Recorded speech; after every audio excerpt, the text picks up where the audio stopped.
കാരുണ്യത്തിന് നേരവും ആരാധനയും സ്തുതിയും പുകഴ്ചയും ഉണ്ടായിരിക്കട്ടെ.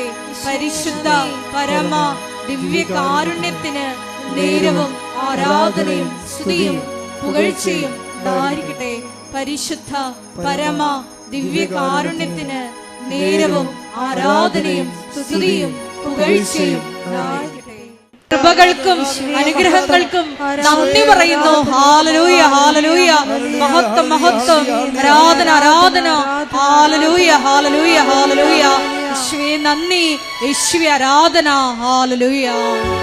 ആരാധന, ആരാധന. കൈകൾ വീശി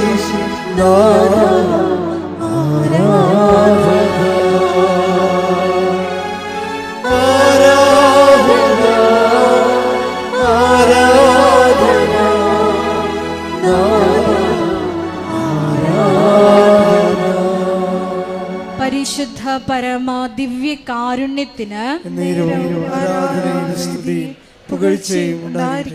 പരിശുദ്ധ പരമ ദിവ്യ കാരുണ്യത്തിന് ആരാധനയും സ്തുതിയും പുകഴ്ചയും ഉണ്ടായിരിക്കട്ടെ. പരിശുദ്ധ പരമ ദിവ്യ കാരുണ്യത്തിന് ആരാധനയും സ്തുതിയും പുകഴ്ചയും ഉണ്ടായിരിക്കട്ടെ.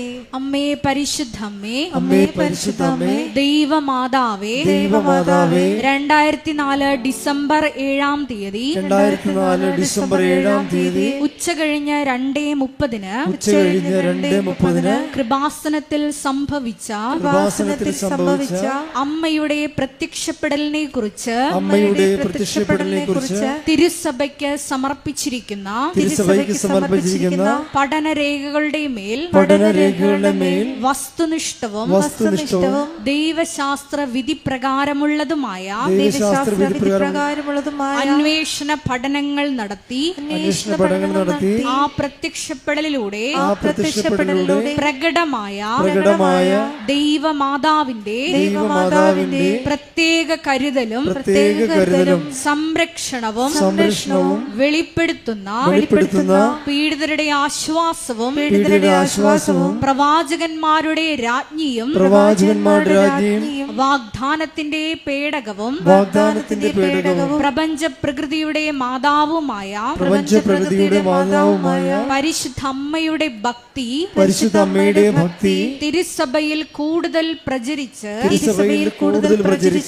ജീവിതത്തിന്റെ ദുരിത ദുരന്ത അവസ്ഥകളിൽ അകപ്പെട്ട് കഴിയുന്ന അനേകായിരം മക്കൾക്ക് ദൈവത്തിന്റെ സാന്നിധ്യവും സന്ധിപ്പും കൂടുതൽ അനുഭവിക്കുക വഴി ആത്മീയ വിശുദ്ധിയും ദൈവശക്തിയും കൈവരിക്കുവാൻ ഞങ്ങളുടെ കുടുംബങ്ങളെ ഇടയാക്കണമേ. സ്തുതിച്ചു പ്രാർത്ഥിക്കാം. ഹല്ലേലൂയ, ഹല്ലേലൂയ, ഹല്ലേലൂയ. മരിയൻ ഉടമ്പടി എടുത്ത് പ്രാർത്ഥിക്കുന്ന ഞങ്ങളുടെ കുടുംബങ്ങളെ വിശുദ്ധീകരിക്കണമേ, ശക്തീകരിക്കണമേ, ആത്മാവിൽ വഴി നടത്തണമേ. Hallelujah, hallelujah. മഹത്വം, മഹത്വം. ആരാധന, ഹല്ലേലൂയ.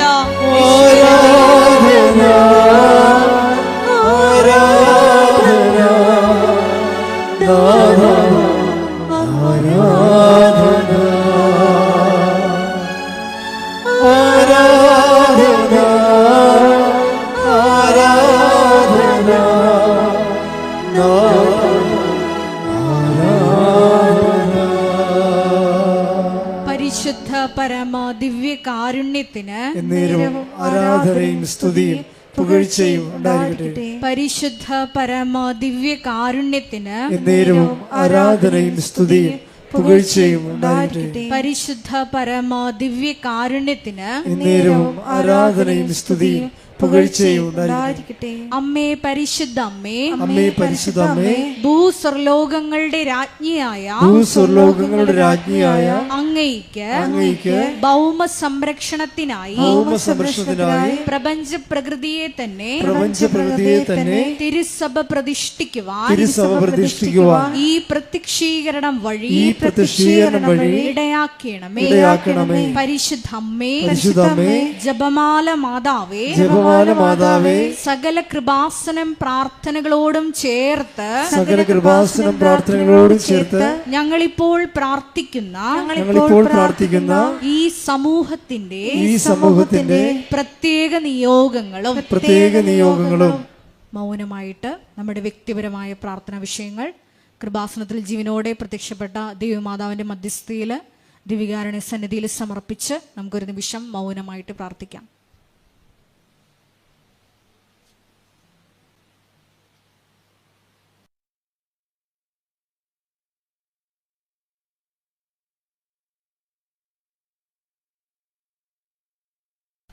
അമ്മയുടെ പ്രത്യക്ഷീകരണത്തിന്റെ ഈ അനുഗ്രഹവേളയിൽ ഞങ്ങൾക്ക് സാധിച്ചു തരുവാൻ കനിയണമേ. ആമേൻ. ഇപ്പൊ നമുക്ക് 6 സിസ്റ്റേഴ്സ് ആണ് ഇവിടെ ഇപ്പൊ താമസിച്ച് ഇവിടെ സിസ്റ്റേഴ്സ് ഓരോ കോൺഗ്രിഗേഷനിൽ നിന്ന് വന്നിട്ടുള്ളവരാണ്. അവർ ചിലര് ഈ മാസം പോകും. അവരുടെ ശുശ്രൂഷ 1 കൊല്ലത്തേക്കാണ് അവർക്ക് വന്നിരിക്കുന്നത്. പലരും അത് കഴിഞ്ഞ് അവർ പോവുകയാണ്. സിസ്റ്റർ ജീന ഇപ്പോൾ 2 കൊല്ലമായി നിങ്ങൾക്കറിയാം സാക്ഷ്യം വായിക്കുന്ന സിസ്റ്ററാണ്. സിസ്റ്ററിൻ്റെ ശുശ്രൂഷ സമാപിച്ച് പൂർത്തിയാക്കി ഈ ദിവസങ്ങളിൽ സിസ്റ്റർ പോകുന്ന, സിസ്റ്റർ എൽദോ പോകുന്ന, അപ്പം അങ്ങനെ കുറച്ച് സിസ്റ്റേഴ്സ് ശുശ്രൂഷ അവിടെ തീരുകയാണ്. അപ്പം അവരെല്ലാം സിസ്റ്റർ ജീന നിങ്ങൾക്ക് അറിയാമല്ലോ, സാക്ഷ്യം പറയുന്ന സിസ്റ്റർ കൃപാസന ശുശ്രൂഷയിൽ 3 മാസത്തേക്ക് വന്ന സിസ്റ്ററാണ്. പക്ഷെ മാതാവ് ഇവിടെ പിടിച്ചു നിർത്തി 2.5 കൊല്ലം. സിസ്റ്ററിന് നിങ്ങളെല്ലാവരും പേരിൽ നന്ദി പറയുന്നു. നിങ്ങൾ കൈയടിച്ചുകൊണ്ട് സിസ്റ്റർ എഴുതുക. അതുപോലെ തന്നെ പ്രാർത്ഥനയുടെ ചൈതന്യമുള്ള തപസ്വിനിയായ സിസ്റ്ററാണ്. അവരും വളരെ വലിയ കാര്യത്തിൽ അവരുടെ ഏറ്റവും വലിയ കൂടെ നമുക്ക് വേണ്ടി ഒത്തിരി പ്രാർത്ഥിച്ചു എന്നുള്ളതാണ്. അവരെ നിങ്ങളെല്ലാവരുടെയും പേരിൽ ഞാൻ നന്ദി പറയുന്നു. സിസ്റ്റേഴ്സിന് ഇനിയും ഇതുപോലെ തന്നെ ലോകത്തിൻ്റെ വ്യത്യസ്തമായ ഭാഗങ്ങളിലെ ബഹുമാനപ്പെട്ട സിസ്റ്റേഴ്സ് 1 കൊല്ലമൊക്കെ എടുത്ത് അവരെ പ്രാർത്ഥിക്കാൻ വേണ്ടി നീക്കി വെക്കുന്നവരുണ്ട്. അവർക്ക് കൃപാസനത്തിൽ വന്നാൽ 1 കൊല്ലം അവർക്ക് പ്രാർത്ഥനാ ജീവിതവും നടക്കും, ശുശ്രൂഷ ജീവിതവും നടക്കും. അപ്പം അതിനുള്ള സംവിധാനവും മഠവും അതുപോലെ കൃപാസനം അടുത്ത് തന്നെ എല്ലാം ക്രമീകരിച്ചിട്ടുണ്ട്. അഭിയുന്ന പിതാവ് കഴിഞ്ഞ പെസഹ വ്യാഴാഴ്ച ഇവിടെ വന്നിട്ട് നമ്മളുടെ കൃപാസനത്തിൻ്റെ ഓപ്പോസിറ്റ് കാണുന്ന നമ്മുടെ മിഷൻ സെൻറ്റർ അവിടെ ഒരു ചാപ്പലുണ്ട്. അത് പിതാവ് ആശീർവദിച്ച് ഗെയ്ത്തിങ്ക വെച്ചിരിക്കുന്ന രൂപങ്ങളും ആശീർവദിച്ച് തന്നു.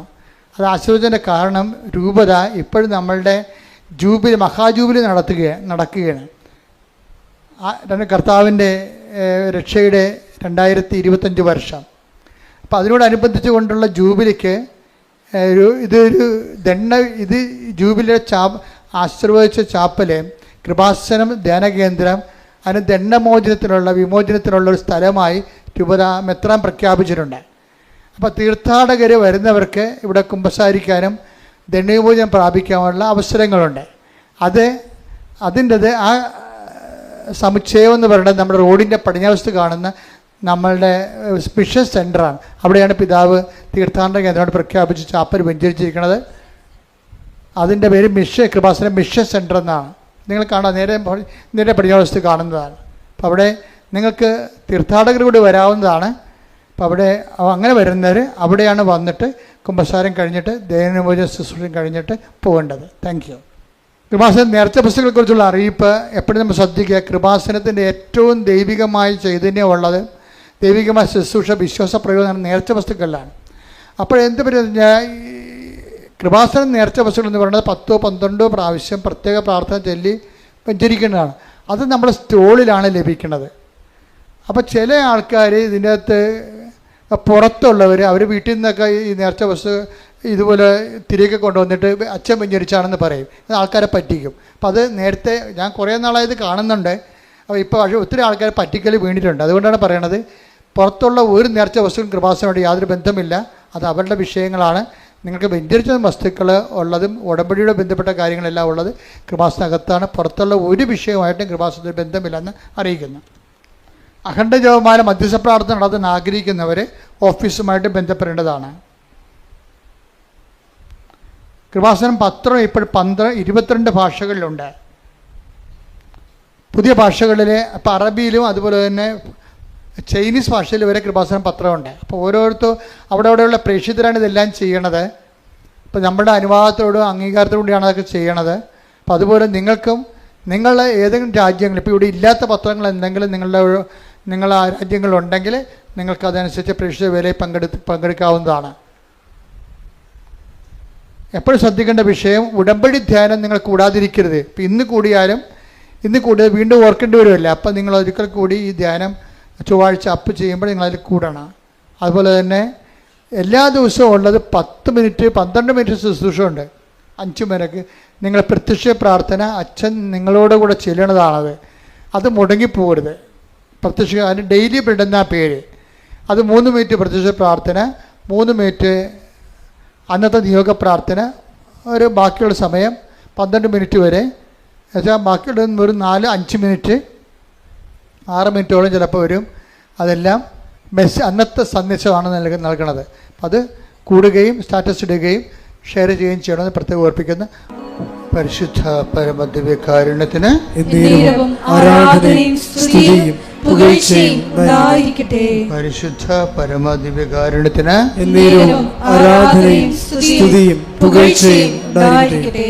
പരിശുദ്ധ പരമദിവ്യകാരുണ്യത്തിന് ആരാധനയും സ്തുതിയും പുകഴ്ചയും ഉണ്ടായിരിക്കട്ടെ. പെട്ടെന്ന് ഫയറാകുന്ന ഉടമ്പടിയുടെ അടിസ്ഥാനപരമായ ഒരു ബിഹേവിയറുണ്ട്.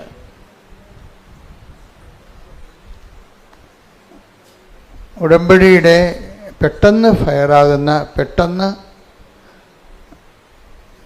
ദീപ്തമാകുന്ന ഉടമ്പടിക്ക്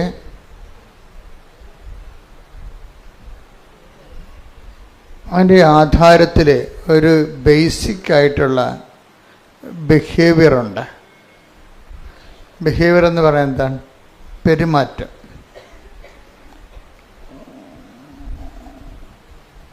നിങ്ങൾക്ക് ഉടമ്പടി പെട്ടെന്ന് ഉടമ്പടിയിലേക്ക് ചാലുവാകണമെങ്കിൽ ആദ്യം ഒന്ന് ശ്രദ്ധിക്കേണ്ട കാര്യം, ഉടമ്പടി വിഹിതമായ ഒരു പെരുമാറ്റം കരുപ്പിടിപ്പിക്കാൻ ശ്രദ്ധയുണ്ടാകണം, അറ്റൻഷൻ. സഭാപ്രസംഗിയാണ് 5:1. വായിച്ചോളൂ, ശ്രദ്ധിക്കട്ടെ. ഹല്ലേലൂയ ഹല്ലേലൂയ ഹല്ലേലൂയ ഹല്ലേലൂയ. സഭാപ്രസംഗകൻ 5:1.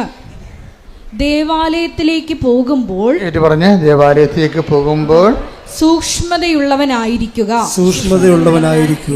ശ്രദ്ധിച്ചു കേൾക്കാൻ അടുത്തു ചെല്ലുന്നതാണ് വിഡ്ഢിയുടെ ബലിയർപ്പണത്തേക്കാൾ ഉത്തമം. കാര്യം അറിയാതെ ആചാരങ്ങൾ കാണിക്കുന്നതാണ് വിഡ്ഢിയുടെ ബലിയർപ്പണം എന്ന് പറയുന്നത്. കാര്യം അറിയാൻ പാടില്ലാതെ അനുഷ്ഠാനങ്ങൾ കൂടിക്കൊണ്ടിരിക്കും. അതാണ് പറയണത്. ഒന്നൊരു വായിച്ച ഭാഗം, ദേവാലയത്തിലേക്ക് പോകുമ്പോൾ സൂക്ഷ്മതയുള്ളവനായിരിക്കുക, ശ്രദ്ധിച്ചു കേൾക്കാൻ അടുത്തു ചെല്ലുന്നതാണ് വിഡ്ഢിയുടെ ബലിയർപ്പണത്തേക്കാൾ ഉത്തമം. കാര്യം അറിയാതെ അനുഷ്ഠാനങ്ങളും ആചാരങ്ങളും പങ്കെടുക്കുന്നത് വിഡ്ഢിത്തമാണ്. അവരുടെ അത്തരം കാര്യം അറിയാതെയുള്ള ഇടപാടുകളേക്കാൾ നല്ലത് ശ്രദ്ധിച്ച് കേൾക്കാൻ അടുത്ത് ചെല്ലുന്നതാണ്. ഇപ്പോൾ തുടങ്ങിയത് എങ്ങനെയാണ്? ദേവാലയത്തിലേക്ക് പോകുമ്പോൾ നമ്മൾ ദേവാലയത്തിൽ വന്നിരിക്കുന്നതിൻ്റെ ഉദ്ദേശം എന്താണ്? കഴിഞ്ഞ ദിവസങ്ങളിൽ ഇവിടെ ജോജി എന്നും പറഞ്ഞുള്ള ഒരു മകൻ്റെ, ഒരു തൃശ്ശൂർക്കാരനാണ്, അവൻ്റെ സാക്ഷ്യം ഉണ്ടായിരുന്നു. അത് ഇത്തിരി മുതിർന്ന ആളാണ്, അവനെന്ന് പറയാൻ പറ്റത്തില്ല, ഇത്തിരി ഭാഗതയുള്ള കുടുംബനാഥനാണ്. തന്നെ എനിക്കിഷ്ടപ്പെട്ടത് അദ്ദേഹത്തിൻ്റെ സ്പിരിച്വൽ മെച്യൂരിറ്റിയാണ്. അതാണ് ബിഹേവിയർ എന്ന് ഞാൻ പറഞ്ഞതിൻ്റെ കാര്യം. ബിഹേവിയർ എന്ന് പറയത്തില്ലേ, നിങ്ങളുടെ പെരുമാറ്റം കാണുമ്പോൾ നിങ്ങൾ സൂക്ഷ്മതയുള്ളവരാണെന്ന് ദൈവത്തിന് തോന്നണം. സൂക്ഷ്മത, അതായത് ഭയങ്കര, അതായത് എനിക്ക് ഉടമ്പടി എടുത്തിട്ട് ഒരു 3 മാസം ഉടമ്പടി എടുത്ത് കഴിഞ്ഞിട്ടും പ്രത്യേക അടയാളമൊന്നും കിട്ടിയില്ല എന്ന് ആരെങ്കിലും പറയണമെങ്കിൽ എൻ്റെ അടുത്ത് വന്ന് പറയണപ്പോൾ നിങ്ങൾ ഇനി ഇത് ഇവിടെ വരേണ്ട കാര്യമില്ലെന്ന് പറയും. എന്താ ഞാൻ പറയത്തുള്ളൂ, വരേണ്ട കാര്യമില്ല.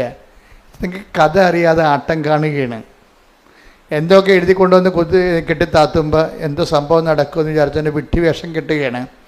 അങ്ങനെ വിട്ടിവേഷം കെട്ടാൻ്റെ സ്ഥലമല്ല ഇത്. ഇത് സത്യമായ ദൈവത്തെ ജീവിതം കൊണ്ട് അന്വേഷിക്കുന്നതാണ്. നിങ്ങൾക്ക് നിങ്ങളുടേതായിട്ട് കുറച്ച് പ്രശ്നങ്ങളുണ്ടാകും. നിങ്ങൾക്കറിയാമല്ലോ, ഈ സ്ഥലം ലോകത്ത് ഏറ്റവും കൂടുതൽ പ്രശ്നങ്ങൾ മനുഷ്യൻ അതിജീവിച്ചൊരു സ്ഥലമാണ്. ഏറ്റവും കൂടുതൽ പ്രശ്നങ്ങൾ മനുഷ്യൻ ദൈവത്തിൻ്റെ കൂടെ നിന്നുകൊണ്ട് അതിജീവിച്ച സ്ഥലമാണ്. അപ്പം അങ്ങനെ ഒരു സ്ഥലത്ത് വരുമ്പോൾ നമുക്ക് ആ ഒരു ബോധമാണ് വേണ്ടത്. ഇപ്പോൾ സഭാപ്രസംഗി 5:1 ദേവാലയത്തിലൂടെ ചെല്ലുമ്പോൾ സൂക്ഷ്മതയുള്ളവനാണെന്ന് പറയുമ്പോൾ ആ സൂക്ഷ്മതയ്ക്കുള്ള അർത്ഥം എന്താണ്? പല അർത്ഥങ്ങളുണ്ട്. ശ്രദ്ധ എന്നുള്ള അർത്ഥമാണ് അറ്റൻഷൻ. അതിൻ്റെ കൂടെ ഉള്ളൊരു വ്യാഖ്യാനമായിട്ട് വരുന്നുണ്ട്. അതായത് വിഡ്ഢിയുടെ ബലിയർപ്പണത്തെക്കാളും കാര്യങ്ങൾ അറിയാതെ അഭ്യാസം കാണിക്കുന്നവരുടെ ആചാര അനുഷ്ഠാനങ്ങളെക്കാളും നല്ലത് ശ്രദ്ധിച്ച് കേൾക്കാൻ അടുത്ത് ചെല്ലണതാണ്. പറയണ കാര്യങ്ങളെല്ലാം ശ്രദ്ധിക്കണം, അത് കേൾക്കണം. അത് കേട്ടാൽ മാത്രം പോരാ, അതിൽ നടപ്പിൽ വരുത്തണം. നമ്മൾ കേൾക്കണത് എന്തിനു വേണ്ടിയാണ്? ആ കാര്യം എക്സിക്യൂട്ട് ചെയ്യാനാണ്, നടപ്പിൽ വരുത്താനാണ്. ഞാനെന്ത് ഇങ്ങനെ പറയണമെന്ന് വെച്ച് കഴിഞ്ഞാൽ, ഇപ്പോൾ ഇന്നലെ ഒരു വലിയമ്മച്ചി ഇവിടെ അച്ഛനെ കാണാൻ വന്നോട്ട് കൂട്ടത്തിലുണ്ടായിരുന്നു. ഞാനോട് പറഞ്ഞ് നിങ്ങളുടെ ഉടമ്പടി ഓക്കെ അല്ലെന്ന് പറഞ്ഞ്. എന്ന് വെച്ച് കഴിഞ്ഞാൽ അവർ അതൊരു എന്താണ്, എല്ലാവരും വന്ന് ഉടമ്പടി ചെയ്യുന്നു, അതനുസരിച്ചൊക്കെ അവർക്ക് പ്രാർത്ഥിക്കുകയൊക്കെ ചെയ്യുന്നുണ്ട്, തിരിയൊക്കെ കത്തിക്കുന്നുണ്ട്, രോഗികളൊക്കെ പോയി കാണുന്നുണ്ട്, അങ്ങനെ പത്രമൊക്കെ കൊടുക്കുന്നുണ്ട്, അതൊക്കെ ചെയ്യുന്നുണ്ട്. അപ്പം ഞാൻ പറഞ്ഞു നിങ്ങളുടെ ഉടമ്പടി ഓക്കെ അല്ലെന്ന് പറഞ്ഞു. എന്താ കാര്യം വെച്ച് കഴിഞ്ഞാൽ ഇവരിതൊക്കെ ഒരു അനുഷ്ഠാന ക്രമം പോലെ, അങ്ങനെ ചട്ടപ്പടി പ്രോഗ്രാം പോലെ പ്രോഗ്രാമായിട്ട് ചെയ്ത് മാറ്റുകയും, ഈ പ്രോഗ്രാം ക്രിസ്ത്യൻസിന് അല്ലെങ്കിൽ അങ്ങനെ പ്രോഗ്രാമായിട്ട് ഈ ഉടമ്പടി ഒരു പ്രോഗ്രാമായിട്ട് ചെയ്യുന്നത് അതായത് എല്ലെ കൊള്ളാത്തൊരു പരിപാടിയാണ്. അത് തൊലിപ്പുറത്തുള്ള പരിപാടിയാണ്. നമ്മളോട് എന്ത് പറഞ്ഞിരിക്കുന്നു അതിൻ്റെ പകുതി ചെയ്യും. ഇവിടുന്ന് എന്താണ് പറയണത് അതെങ്ങനെ കുറക്കാവുന്ന ആൾക്കാർ നോക്കത്തുള്ളൂ അല്ലേ. പാലം കിടന്നാലും ചാടിപ്പോകാൻ സ്ഥലം കൊണ്ടേ ആൾക്കാർ ചാടിയിലേ പോകത്തുള്ള കാര്യമല്ലേ. ഇപ്പോൾ ഒരു ചെറിയ തോടാണെന്ന് വിചാരിച്ചു, മാർച്ച് ഏപ്രിൽ മാസത്തിലൊക്കെ വെള്ളം പറ്റിക്കഴിഞ്ഞാൽ പാലം ഉണ്ടാകും. ഇവിടെ പാലം കിടന്നാലും ആൾക്കാർ നോക്കണത് കടക്കാൻ പറ്റിയ വെള്ളമേ ഉള്ളെന്നുണ്ടെങ്കിൽ ചാടിക്കിടക്കും. പാലത്തിന് എങ്ങനെ കട്ട് ഷോട്ട് ചെയ്യാമെന്ന് നോക്കത്തുള്ളൂ. അത് ആൾക്കാരുടെ ബിഹേവിയറിലുള്ള ഒരു പ്രശ്നമാണ്. എങ്ങനെ പെട്ടെന്ന് ലളിതമായിട്ട് തീർക്കാൻ പറ്റുമെന്ന്. ഈ ഒരു ബിഹേവിയറിസം പെരുമാറ്റ ശൈലി ഉടമ്പടി കൊണ്ടുവന്നിട്ടുണ്ട്. ഉടമ്പടിയിൽ ചെറിയ രീതിയിലത് ശ്ലോകത്തിൽ കഴിക്കാൻ പറ്റുമെന്ന് നോക്കും. കഴിക്കാൻ പറ്റത്തില്ലെന്നല്ല പ്രശ്നം. ഉടമ്പടി വർക്കൗട്ട് ആകണമെന്നുണ്ടെങ്കിൽ ദൈവത്തിന് തോന്നണം നിങ്ങൾ വിഷയത്തെക്കാളുപരി നിങ്ങളുടെ സബ്ജക്റ്റ് വൈസായിട്ടുള്ള നിങ്ങളുടെ വിഷയത്തെക്കാളുപരി ദൈവത്തെ സ്നേഹിക്കുന്നുവെന്ന് ദൈവത്തിന് തോന്നണം. അതുകൊണ്ട് ഞാൻ എപ്പോഴും നിങ്ങളോട് പറയും, പുതിയ ഓഡിയൻസിനെ എപ്പോഴും കേൾക്കുന്നത് കൊണ്ടാണ് ഞാൻ ചില കാര്യങ്ങളൊക്കെ വീണ്ടും ആവർത്തിക്കുന്നത്. എങ്കിലും നിങ്ങൾക്ക് ഒത്തിരി നഷ്ടങ്ങളുണ്ടെന്നാണ് ഞാൻ കരുതുന്നത്. കാര്യം ഉടമ്പടി അടിസ്ഥാന പ്രമാണങ്ങൾ കേൾക്കണമെന്നുണ്ടെങ്കിൽ ആദ്യകാല ധ്യാനങ്ങൾ കൂടണം. ഇപ്പം അടിസ്ഥാന പ്രമാണമൊന്നും പറയണില്ലല്ലോ. ഉടമ്പടി ഒത്തിരിയേറെ മച്ചുറായത് കാരണം ഈ ഗ്രോത്ത് റിട്രീറ്റുകളാണ് നടക്കുന്നത്. അതായത് 3 പുതുക്കിയവർക്ക് 4 പുതുക്കിയവർക്കുള്ള ക്ലാസ്സുകളാണ് ഇപ്പോൾ നടക്കുന്നത്. ആദ്യമായിട്ട് നമസ്തേ എന്നും പറഞ്ഞ് വന്ന് ഉടമ്പടി എടുക്കുന്നവർക്ക് വേണ്ട സംഭവങ്ങൾ ഇപ്പോൾ കിട്ടണില്ല. കാര്യം റിപ്പറ്റീഷൻ വരണതുകൊണ്ടാണ്. അതിപ്പോൾ നിങ്ങൾ പുതിയ ആൾക്കാരെന്താ ചെയ്യേണ്ടത്? പുതിയ ആൾക്കാർ പഴയ ധ്യാനങ്ങൾ കൂടണം.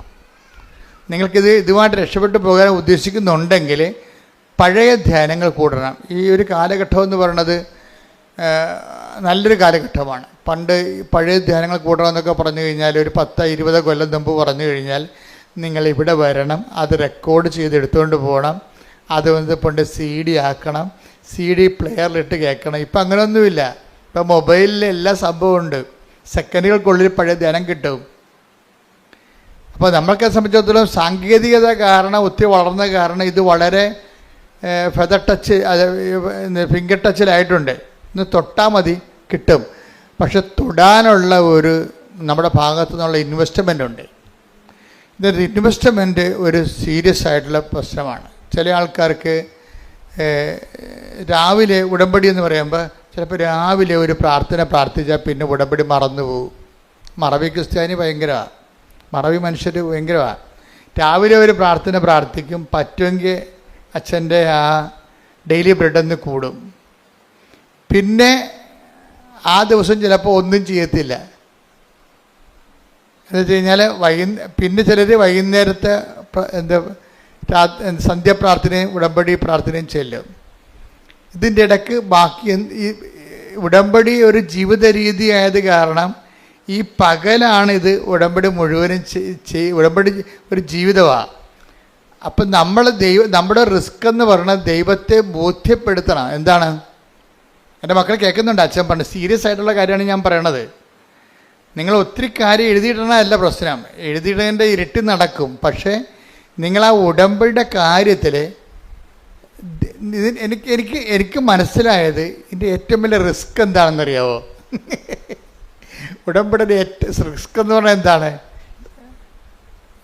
ഏറ്റവും സീരിയസ് ആയിട്ടുള്ള പ്രശ്നം ഉടമ്പടിയിലാണ്. ഒന്ന്, നമ്മൾ ഉടമ്പടിയിലാണെന്ന് നമ്മളെ തന്നെ ആദ്യം ഒന്ന് ബോധ്യപ്പെടുത്തിയെടുക്കണം. അത് വലിയ പാടാണ്. രണ്ടാമത്, ഉടമ്പടിയിലാണെന്നുള്ളത് ദൈവത്തെ ബോധ്യപ്പെടുത്തിയെടുക്കണം. അത് കുറച്ചുകൂടി എളുപ്പമാണ്. അച്ഛൻ പറഞ്ഞ മനസ്സിലായില്ലേ? ഒന്നാമത്തെ എന്താണ്? നമ്മൾ ഉടമ്പടിയിലാണെന്ന് നമ്മളെ ബോധ്യപ്പെടുത്തിയെടുക്കണം. അത് പാടാണ് ശരിക്കും. കാര്യം നമ്മൾ പ്രത്യക്ഷ പ്രാർത്ഥന രാവിലെയുള്ള കഴിഞ്ഞാൽ പിന്നീട് നമ്മൾ പല രീതിയിൽ കെയർലെസ് ആയിട്ടൊക്കെ മൂവ് ചെയ്യുകയും അതിന് നമ്മൾ പലതരത്തിലുള്ള സ്വഭാവമുള്ള ആൾക്കാരുമായിട്ടല്ല ഇൻട്രാക്ട് ചെയ്യണത്. അപ്പം ചിലപ്പോൾ അവൻ തന്തയ്ക്ക് വിളിക്കുമ്പോൾ നമുക്ക് അവൻ്റെ തള്ളക്ക് വിളിക്കാൻ തോന്നും. അതൊക്കെ ഉള്ളത് അതിൻ്റെ അകത്ത് ഉള്ളൂ ഒരു. അപ്പോൾ ഇയൊക്കെ കോൺഷ്യസ് അല്ലേ, അയാൾ ഉടമ്പടിയിലാണെന്നുള്ളവൻ ഇത് ബോധമല്ല. മനസ്സിലായില്ലേ? അതാണ് എൻ്റെ വിഷയം. പണ്ട് ഇപ്പം നമ്മൾ കള്ളത്തരം പറഞ്ഞ് ജയിക്കുമായിരുന്നു ചിലയിടത്തൊക്കെ. അപ്പം ലേഡീസിന് ഭയങ്കര അപകടമാണ്.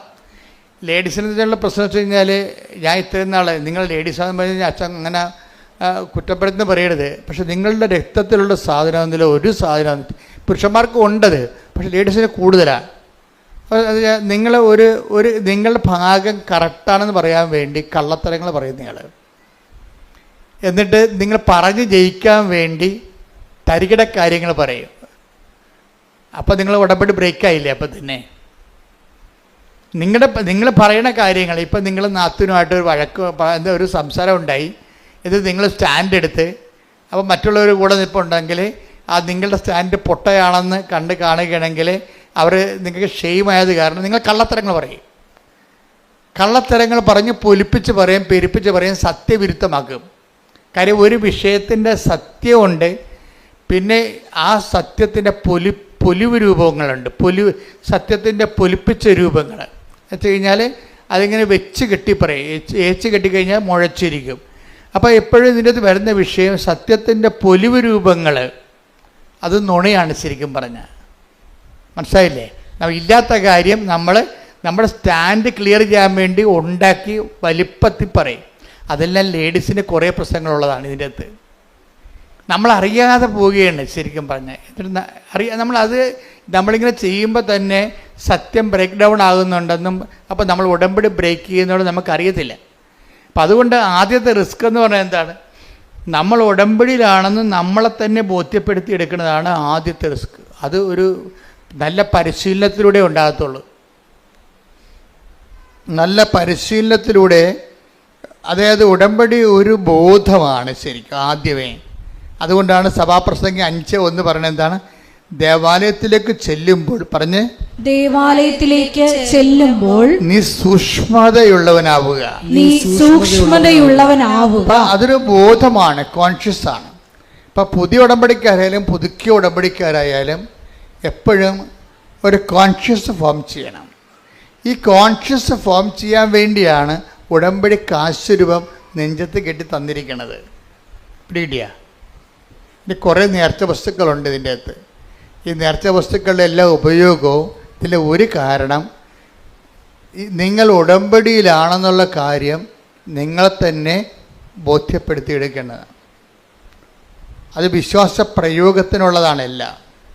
ഈ സംഭവങ്ങളെല്ലാം വളരെ ചിട്ടയായിട്ടും അടുക്കായിട്ടും ഭംഗിയായിട്ടും ചെയ്യുന്ന ഒത്തിരി പേരുണ്ട്. അവരുടെ സാക്ഷ്യങ്ങൾ കേൾക്കുമ്പോൾ നമ്മൾ ഞെട്ടുന്നതിൻ്റെ കാര്യം അതാ. കാര്യം ഉടമ്പടിയെ സംബന്ധിച്ചിടത്തോളം ഞാൻ എപ്പോഴും പറയും പക്കാ ഫോർമുലയാണെന്ന് പറയും. അതെന്താ? ഞാൻ അച്ഛനായിട്ട് 40 കൊല്ലമായല്ലോ.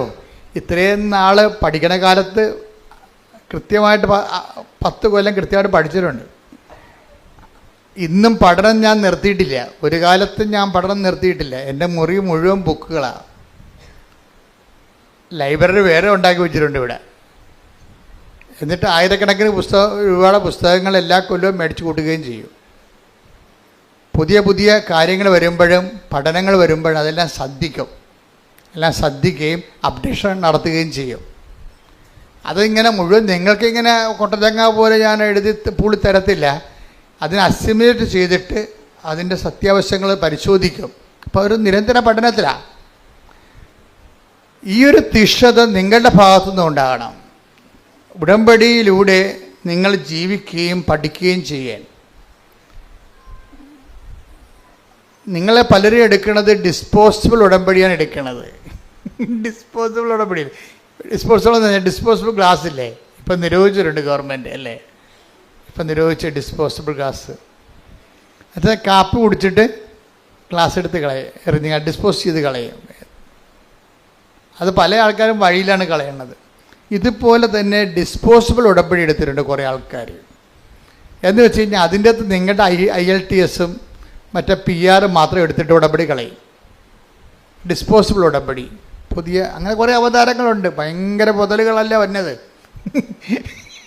ഉടമ്പടി വന്നതല്ലേ. എന്നുവെച്ചാൽ ഡിസ്പോസിബിൾ ഉടമ്പടി എന്ന് വെച്ച് കഴിഞ്ഞാൽ അവർക്ക് ആവശ്യമായ അവിടെ ഇപ്പം പരീക്ഷ റിസൾട്ട് വരാൻ പോകുന്നു. റിസൾട്ട് വന്നു കഴിഞ്ഞു, ശരി, അവർക്ക് റാങ്ക് കിട്ടി, യേശുവേ സ്തോത്രം, യേശുവേ നന്ദി, ബാക്കി ഉടമ്പടി കളയും. ആ റിസൾട്ട് മാത്രം എടുക്കും. ചായ കുടിച്ചൊരു ഗ്ലാസ് കളയും. അതിനാണ് ഡിസ്പോസിബിൾ ഉടമ്പടി എന്നും. ഇതിൻ്റെ വിഷയമെന്ന് പറയണത് ഉടമ്പടി ഡിസ്പോസ് ചെയ്യാൻ പറ്റത്തില്ല. കാര്യം എന്താണ്? നിങ്ങൾ ഡിസ്പോസ് ചെയ്താലും കടമായിട്ട് നിൽക്കും. അത് കാര്യം എന്താണ്? ഉടമ്പടി ചെയ്യണത് മാറ്റമില്ലാത്ത ഒരാളുമായിട്ടാണ് ഉടമ്പടി ചെയ്യണത്. അപ്പനും അമ്മയാണെന്ന് പറഞ്ഞാലും മരിക്കുമ്പോൾ തീരും. ഇത് തീരത്തില്ല.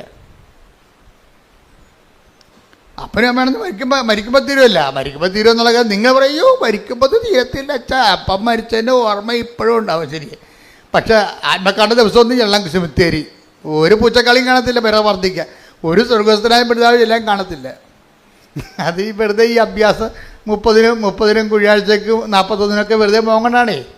അതെനിക്കറിയാം. ഞാൻ കാരണം അത് മൈൻഡ് ചെയ്യത്തില്ല. എത്ര കരഞ്ഞാലും ഞാൻ മൈൻഡ് ചെയ്യത്തില്ല. എനിക്കറിയാം ഈ അഭ്യാസമൊക്കെ 6 മാസത്തേക്ക് ഉള്ളതെന്ന്.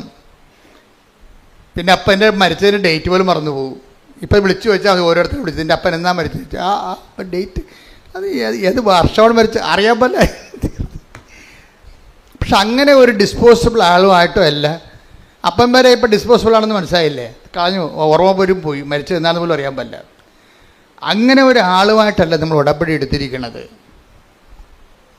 അതുകൊണ്ടാണ് മാറ്റമില്ല എന്ന് ഈശോ ഇടയ്ക്കിടയ്ക്ക് പറഞ്ഞുകൊണ്ടിരിക്കും. ആകാശവും ഭൂമിയും കടന്നു പോട്ടെ, വിടക്കോട്ട് സ്തുതിക്കട്ടെ. ഹല്ലേലൂയ, ഹല്ലേലൂയ, ഹല്ലേലൂയ, ഹല്ലേലൂയ, ഹല്ലേലൂയ. യേശുവേ നന്ദി. ഹല്ലേലൂയ, ഹല്ലേലൂയ, ഹല്ലേലൂയ, ഹല്ലേലൂയ, ഹല്ലേലൂയ, ഹല്ലേലൂയ.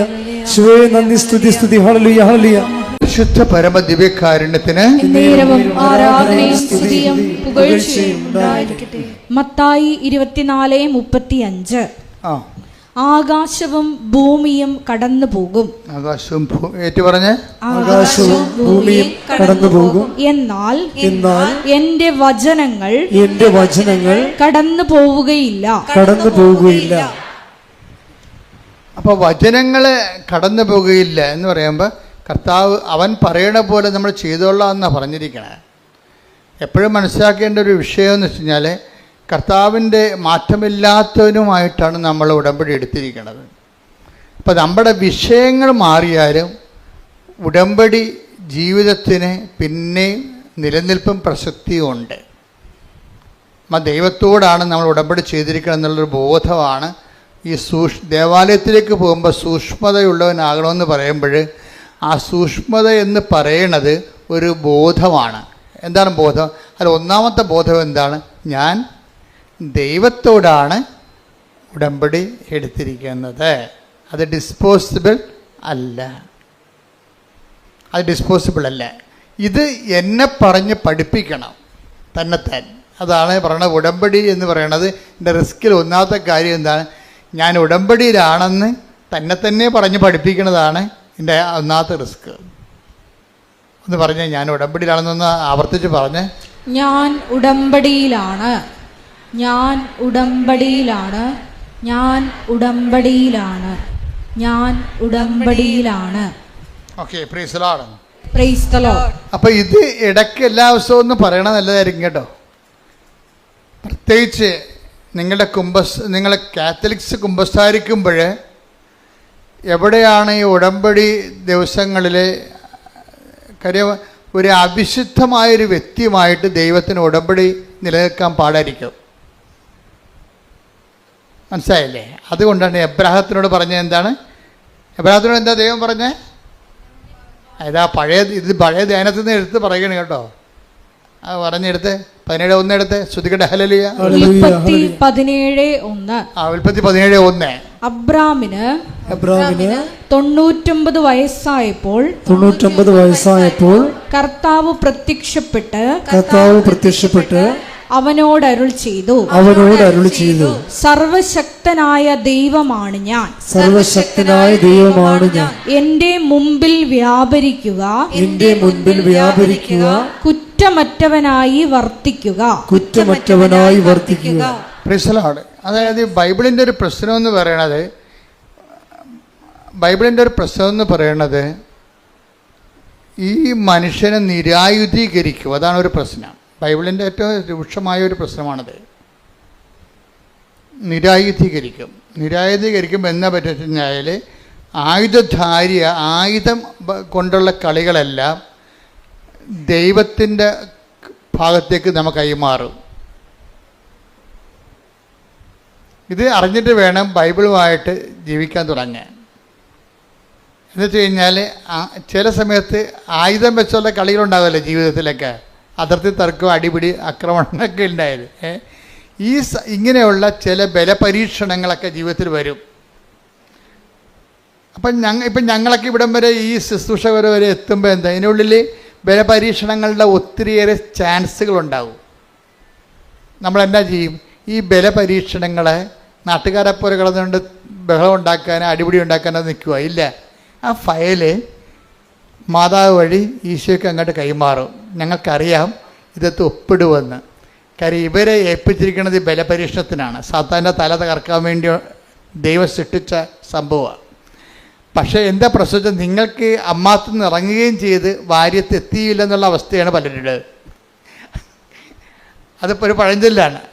അമ്മയുടെ വീട്ടിൽ നിന്ന് പഠിക്കുകയായിരുന്നു, അവിടെ നിന്ന് ഇറങ്ങി ഭാര്യത്ത് അപ്പൻ്റെ വീട്ടിൽ എത്തിയില്ല, നടക്കു നിൽക്കുകയും ലോകത്തു നിന്നൊക്കെ പോന്ന്, പക്ഷെ ദൈവത്തിൻ്റെ അടുത്ത് എത്തിയില്ല. ഇവിടെ ചില ആൾക്കാരുടെ പ്രശ്നം അതാണ്. ലോകത്തുനിന്ന് പോന്ന്. ഇതിനകത്ത് വരുന്ന വിഷയം എന്ന് പറയണത് ഇങ്ങനെ നടുക്കം നിർത്തി അവിടെ ദൈവവും ഇല്ല പിശാചും ഇല്ലാത്തൊരവസ്ഥ വരും. അങ്ങനെ നമുക്ക് ഉടമ്പടി മുന്നോട്ട് പോകാൻ പറ്റത്തില്ല. ഉടമ്പടിയെ സംബന്ധിച്ചിടത്തോളം നമ്മളൊരു ഉടമ്പടി എപ്പോഴും ഒരു നിലപാട് ജീവിതമാണ്. ദൈവത്തിൻ്റെ കൂടെയാണെങ്കിൽ ദൈവത്തിൻ്റെ കൂടെ തന്നെ. അപ്പം നമ്മളെന്താണ് ചെയ്യണത്? നമ്മളെപ്പോഴും വിജിലൻ്റ് ആയിരിക്കും. എന്താണ്? ഞങ്ങളെ പ്രലോഭനത്തിൽ ഉൾപ്പെടുത്തരുത്, പണിയുണ്ടാക്കരുത് എൻ്റെ അർത്ഥം. കർത്താവ് പഠിപ്പിച്ച പ്രാർത്ഥനയാണ്.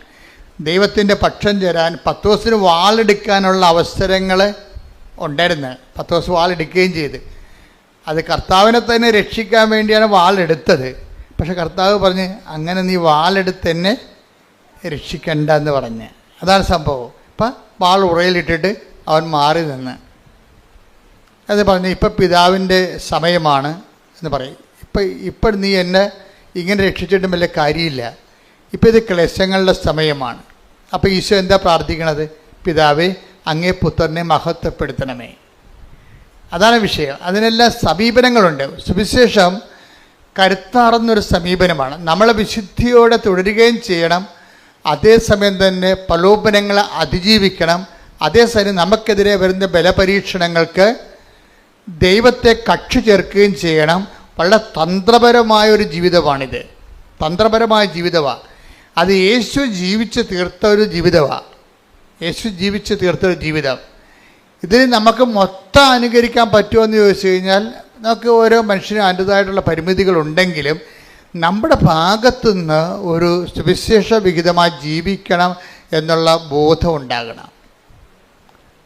അപ്പം അങ്ങനെ നീ സുവിശേഷ വിഹിതമായി ജീവിക്കണം എന്ന് ഇപ്പം നിൻ്റെ ഉടമ്പടിയിലെ ഉദ്ദേശം നിൻ്റെ കടങ്ങൾ മാറണമെന്നല്ലേ, അല്ലെങ്കിൽ കച്ചവടം നടക്കണമെന്നാണ് ഉദ്ദേശം, അല്ലെങ്കിൽ കടങ്ങൾ മാറണം. ഇപ്പം ഈ ജോജിയുടെ സാക്ഷി എന്താണെന്നറിയാവോ?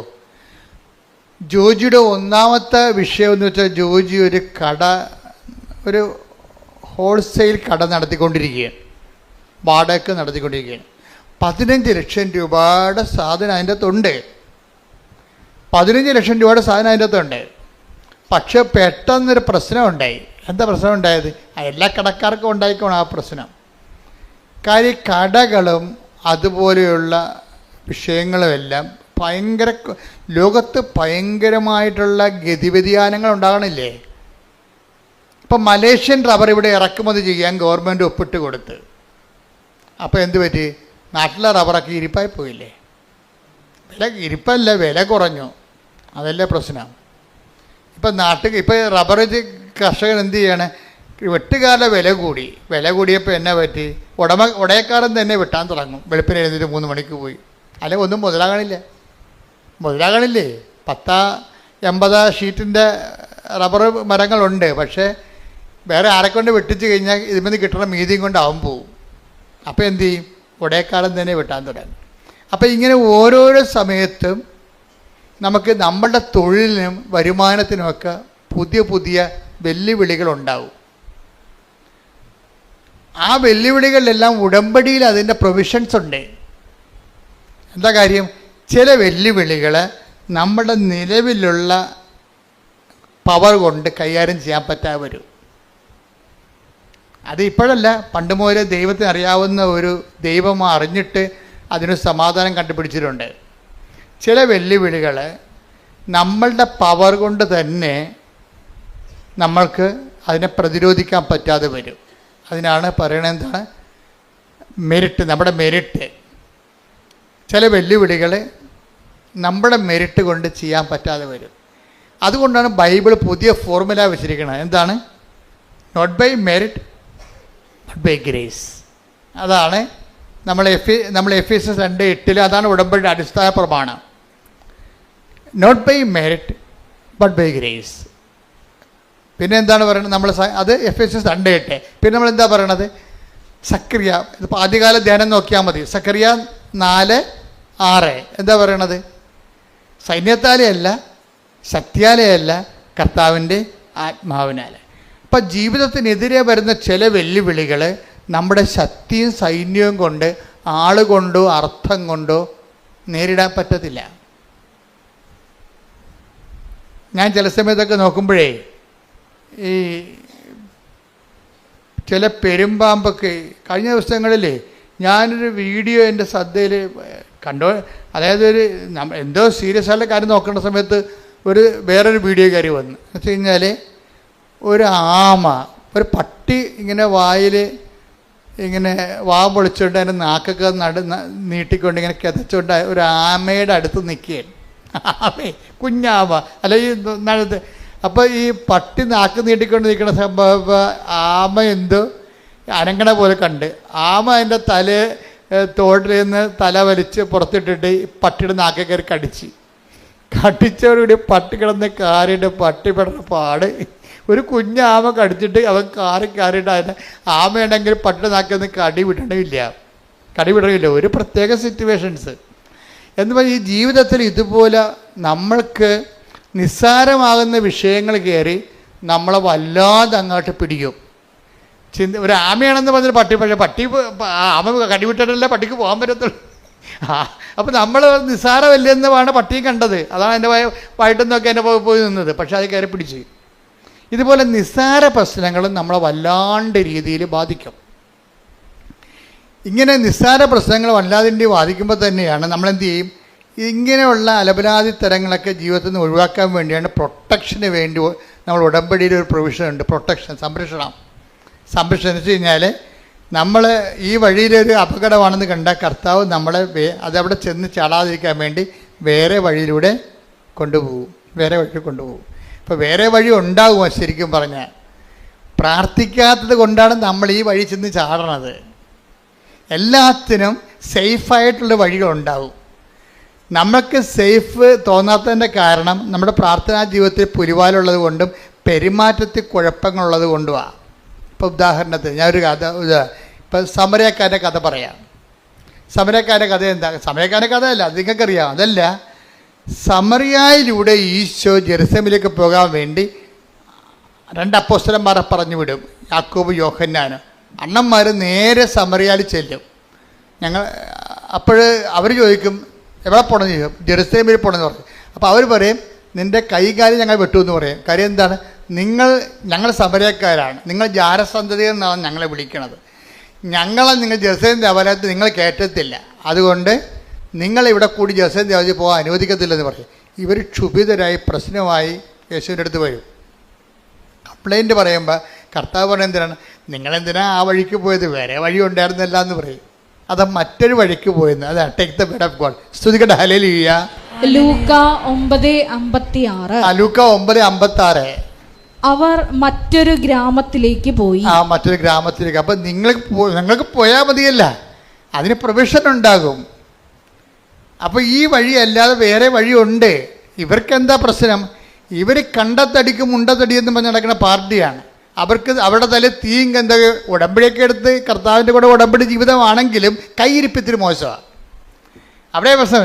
ഈ അപ്പോസ്തലന്മാരല്ലേ, അപ്പോസ്തലന്മാർ കർത്താവിൻ്റെ കൂടെ ജീവിച്ചുകൊണ്ട് ഫോർമാറ്റ് ചെയ്തുകൊണ്ട് ജീവിക്കണമല്ല. പക്ഷേ യവന്മാരുടെ കൈയിരിക്കണത് ശത്രുക്കളുടെ തലയിൽ തീയും ഗന്ധകവും വീഴണമെന്നുള്ള ആഗ്രഹക്കാരാണ്. ഉടമ്പടിയൊക്കെയാണ് കാര്യം ശരി, പക്ഷേ നമ്മളെ തൊട്ട് കഴിഞ്ഞാൽ അവൻ്റെ തല തെറിക്കണമെന്നുള്ള മെൻറ്റാലിറ്റി ഉള്ള ആൾക്കാരാണ്. ഈ മെൻറ്റാലിറ്റിയുമായിട്ട് കർത്താവിൻ്റെ കൂടെ ജീവിക്കാൻ പാടാണ്. ഉടമ്പടി ജീവിതം മുന്നോട്ട് പോകത്തില്ല. അതുകൊണ്ട് അവരിൽ തന്നെയുള്ള വിഷമൊക്കെ പുറത്ത് ചാടിച്ചിട്ട് താണ് ഇവരെ ക്ലീൻ ചെയ്തെടുക്കണേ കർത്താവ്. ഇപ്പോൾ ഇഷ്യൂസ് ഉണ്ടാകുമ്പോൾ ഓർക്കുക, നിങ്ങളുടെ കയ്യിൽ എന്തോ കുഴപ്പമുണ്ടെന്ന് അതിൻ്റെ അർത്ഥം. അവൻ്റെ കുഴപ്പമുണ്ടെന്നല്ല പ്രശ്നം. ബൈബിളിൽ കാണിക്കുന്ന രീതികൾ വ്യത്യാസമുണ്ട്. നിങ്ങളുടെ ജീവിതത്തിലെ കുടുംബത്തിലെ അയൽവാസികളുമായിട്ട് പ്രശ്നങ്ങളുണ്ടെങ്കിൽ അതിൻ്റെ അർത്ഥം അവർക്ക് പ്രശ്നമുണ്ടെന്നല്ല, നിങ്ങൾക്കെന്തോ പ്രശ്നമുള്ളതായിട്ട് ദൈവത്തിന് തോന്നണം. നിങ്ങളുടെ കയ്യിൽ ഇരിക്കുന്നത് നാട്ടുകാരുടെ തലയെ തീയും ഗന്ധകവും വീഴാൻ വേണ്ടിയാണ് നിങ്ങൾ നിലകൊള്ളേണ്ടത്. ക്രിസ്തുവിനെ കൂടെ നടക്കുന്നത്. പക്ഷെ അതിൻ്റെ കഥയൊന്നുമില്ല. ഉടമ്പടി എടുത്തിട്ടുണ്ട്, പക്ഷെ നാട്ടുകാരുടെ തല പോകണമെന്നാണ് നിങ്ങൾ ഉദ്ദേശിക്കുന്നത്. അങ്ങനെയുള്ള കോമ്പറ്റീഷൻ അല്ലാത്ത അലവലായ തരങ്ങളൊക്കെ കയ്യിലുള്ളത് കാരണം ഇതിനെ ഒന്ന് കറകളഞ്ഞെടുക്കാൻ വേണ്ടി ഇടയ്ക്ക് ഉടമ്പടിക്കാലത്ത് ഇഷ്യൂസ് ഉണ്ടാകും. ഇപ്പം നിങ്ങൾ ഓർക്കും ഉടമ്പടി എടുക്കുമ്പോൾ ചില ആൾക്കാർ പറയില്ലേ, എൻ്റെ ഉടമ്പടി ഒന്ന് കയറട്ടെ, നമുക്കൊരു പണി കൊടുക്കാമെന്ന് പറയും. 90 ദിവസം കഴിയട്ടെന്നൊക്കെ പറയത്തില്ലേ, 90 ദിവസം കഴിയട്ടെന്ന്.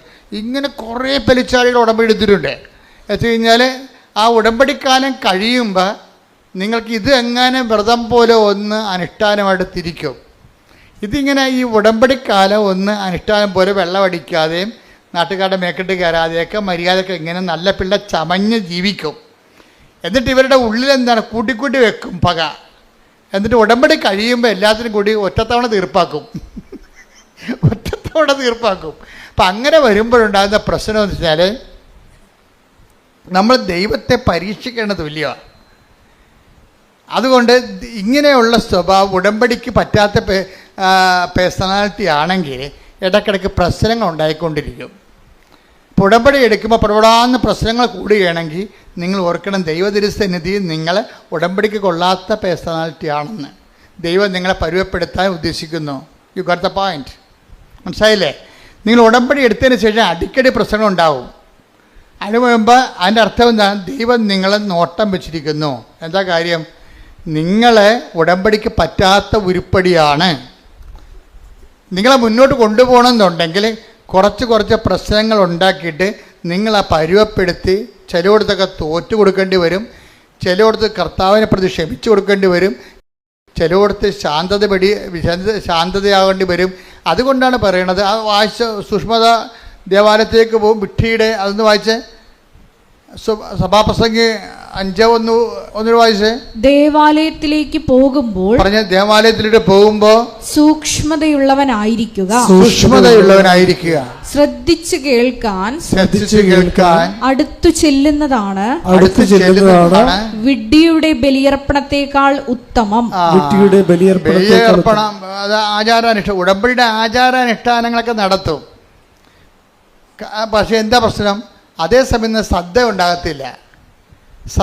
ദൈവികമായ കാര്യങ്ങളിൽ തങ്ങൾ ഉടമ്പടിയിലാണെന്നുള്ളതിനെക്കുറിച്ച് ബോധം ഉണ്ടാകത്തില്ല. ആചാര അനുഷ്ഠാനങ്ങളൊക്കെ ഉടമ്പടി പ്രകാരമൊക്കെ ചെയ്തുകൊണ്ടിരിക്കും, ഓട്ടോമാറ്റിക്കായിട്ട് ചെയ്തുകൊണ്ടിരിക്കും. പക്ഷെ തങ്ങൾ ഉടമ്പടി ജീവിതത്തിലാണെന്നുള്ള ഉടമ്പടി ഒരു ജീവിതമാണെന്നോ ജീവിത രീതിയാണെന്നോ എന്നതിനെക്കുറിച്ച് ബോധം ഉണ്ടാകത്തില്ല. അങ്ങനെയുള്ള ആൾക്കാരാണ് ബൈബിള് വിഡ്ഢികളെന്ന് വിളിക്കുന്നത്. അതാണ് വിഷയം. അപ്പം ആവശ്യമില്ലാത്ത നമ്മൾ വിഡ്ഢികളായിട്ട് കാര്യമില്ല. ഈ ഉടമ്പടി പക്കയായിട്ട് ദൈവത്തിൻ്റെ വചനം അനുസരിച്ച് അവൻ എന്ത് കാര്യം വന്നാലും അവൻ പറയണ പോലെ ചെയ്യണം. അല്ല പത്രം കൊടുക്കുന്ന കാര്യത്തിൽ മാത്രമല്ല, അനാഥാലയത്തിൽ പോയി രോഗികളെ കുളിപ്പിക്കുന്ന കാര്യത്തിൽ മാത്രമല്ല, ജീവിതത്തിൽ എന്ത് സംഭവിച്ചാലും ഈ സമയത്ത് എന്താണ് ചെയ്യേണ്ടതെന്നുള്ള വചനത്തിൽ അതിൻ്റെ അകത്ത് സ്റ്റാറ്റ്യൂട്ടറി ഇൻസ്ട്രക്ഷൻസ് ഉണ്ട്. ആ സമയത്ത് എന്താണ് ചെയ്യേണ്ടത്? ഇപ്പം നമ്മൾ നമ്മൾ കൈ പൊള്ളിപ്പോയി, ശരി, അപ്പം ബെർണോൾ തൂക്കണം, ക്ലിയർ അല്ലേ? അപ്പം എന്താ ചെയ്യേണ്ടത്? ഒരു ഇഷ്യൂ വന്നു കഴിഞ്ഞാൽ അതിനുള്ള പൊടിക്കൈ എന്താണെന്ന് ബൈബിളുണ്ട്, അതേ ചെയ്യാൻ പറ്റും, അതേ അപ്ലൈ ചെയ്യാൻ പറ്റത്തുള്ളൂ. അല്ലെന്നുണ്ടെങ്കിൽ നിങ്ങൾ ഉടമ്പടിക്ക് പുറത്തു പോകും. നിങ്ങൾ അവൻ പറയണ പോലെ ചെയ്തോളാമെന്ന് പറഞ്ഞാലല്ല ഉടമ്പടി എടുത്തിരിക്കണേ. അപ്പോൾ അവൻ പറയണ പോലെ ആ വിഷയത്തിന് ചെയ്തില്ല എന്നുണ്ടെങ്കിൽ ഉടമ്പടി ഓട്ടോമാറ്റിക് ബ്രേക്കിംഗ് സംഭവിക്കും. അപ്പോൾ ആരുടെ കുഴപ്പം കൊണ്ടാണ്? നമ്മൾ അതുപോലെ ചെയ്യാത്ത കൊണ്ട്. അപ്പോൾ പൂർണ്ണ ഉടമ്പടി ബ്രേക്കായി കഴിഞ്ഞാൽ കുഴപ്പം എന്താണ്? ഉടമ്പടി എടുത്തതിൻ്റെ മുഴുവൻ ഉത്തരവാദിത്വവും നമ്മുടെ പേരിലേക്ക് വരും. അതാണ് വിഷയം. ഉടമ്പടി എടുത്തിട്ട് ഉഴപ്പിയാൽ ഉടമ്പടി എടുത്തതിൻ്റെ മുഴുവൻ ഉത്തരവാദിത്വം പലിശ കണക്കിന് നമ്മുടെ പേരിലേക്ക് വരും. അപ്പോൾ ചില ആൾക്കാർ പറഞ്ഞു, അച്ഛാ ഞങ്ങൾ ഉടമ്പടി എടുക്കാൻ പേടിയായിരുന്നു അച്ഛാ, കാര്യം അത് തെറ്റിപ്പോയാൽ. പക്ഷേ എന്നാ പ്രശ്നം?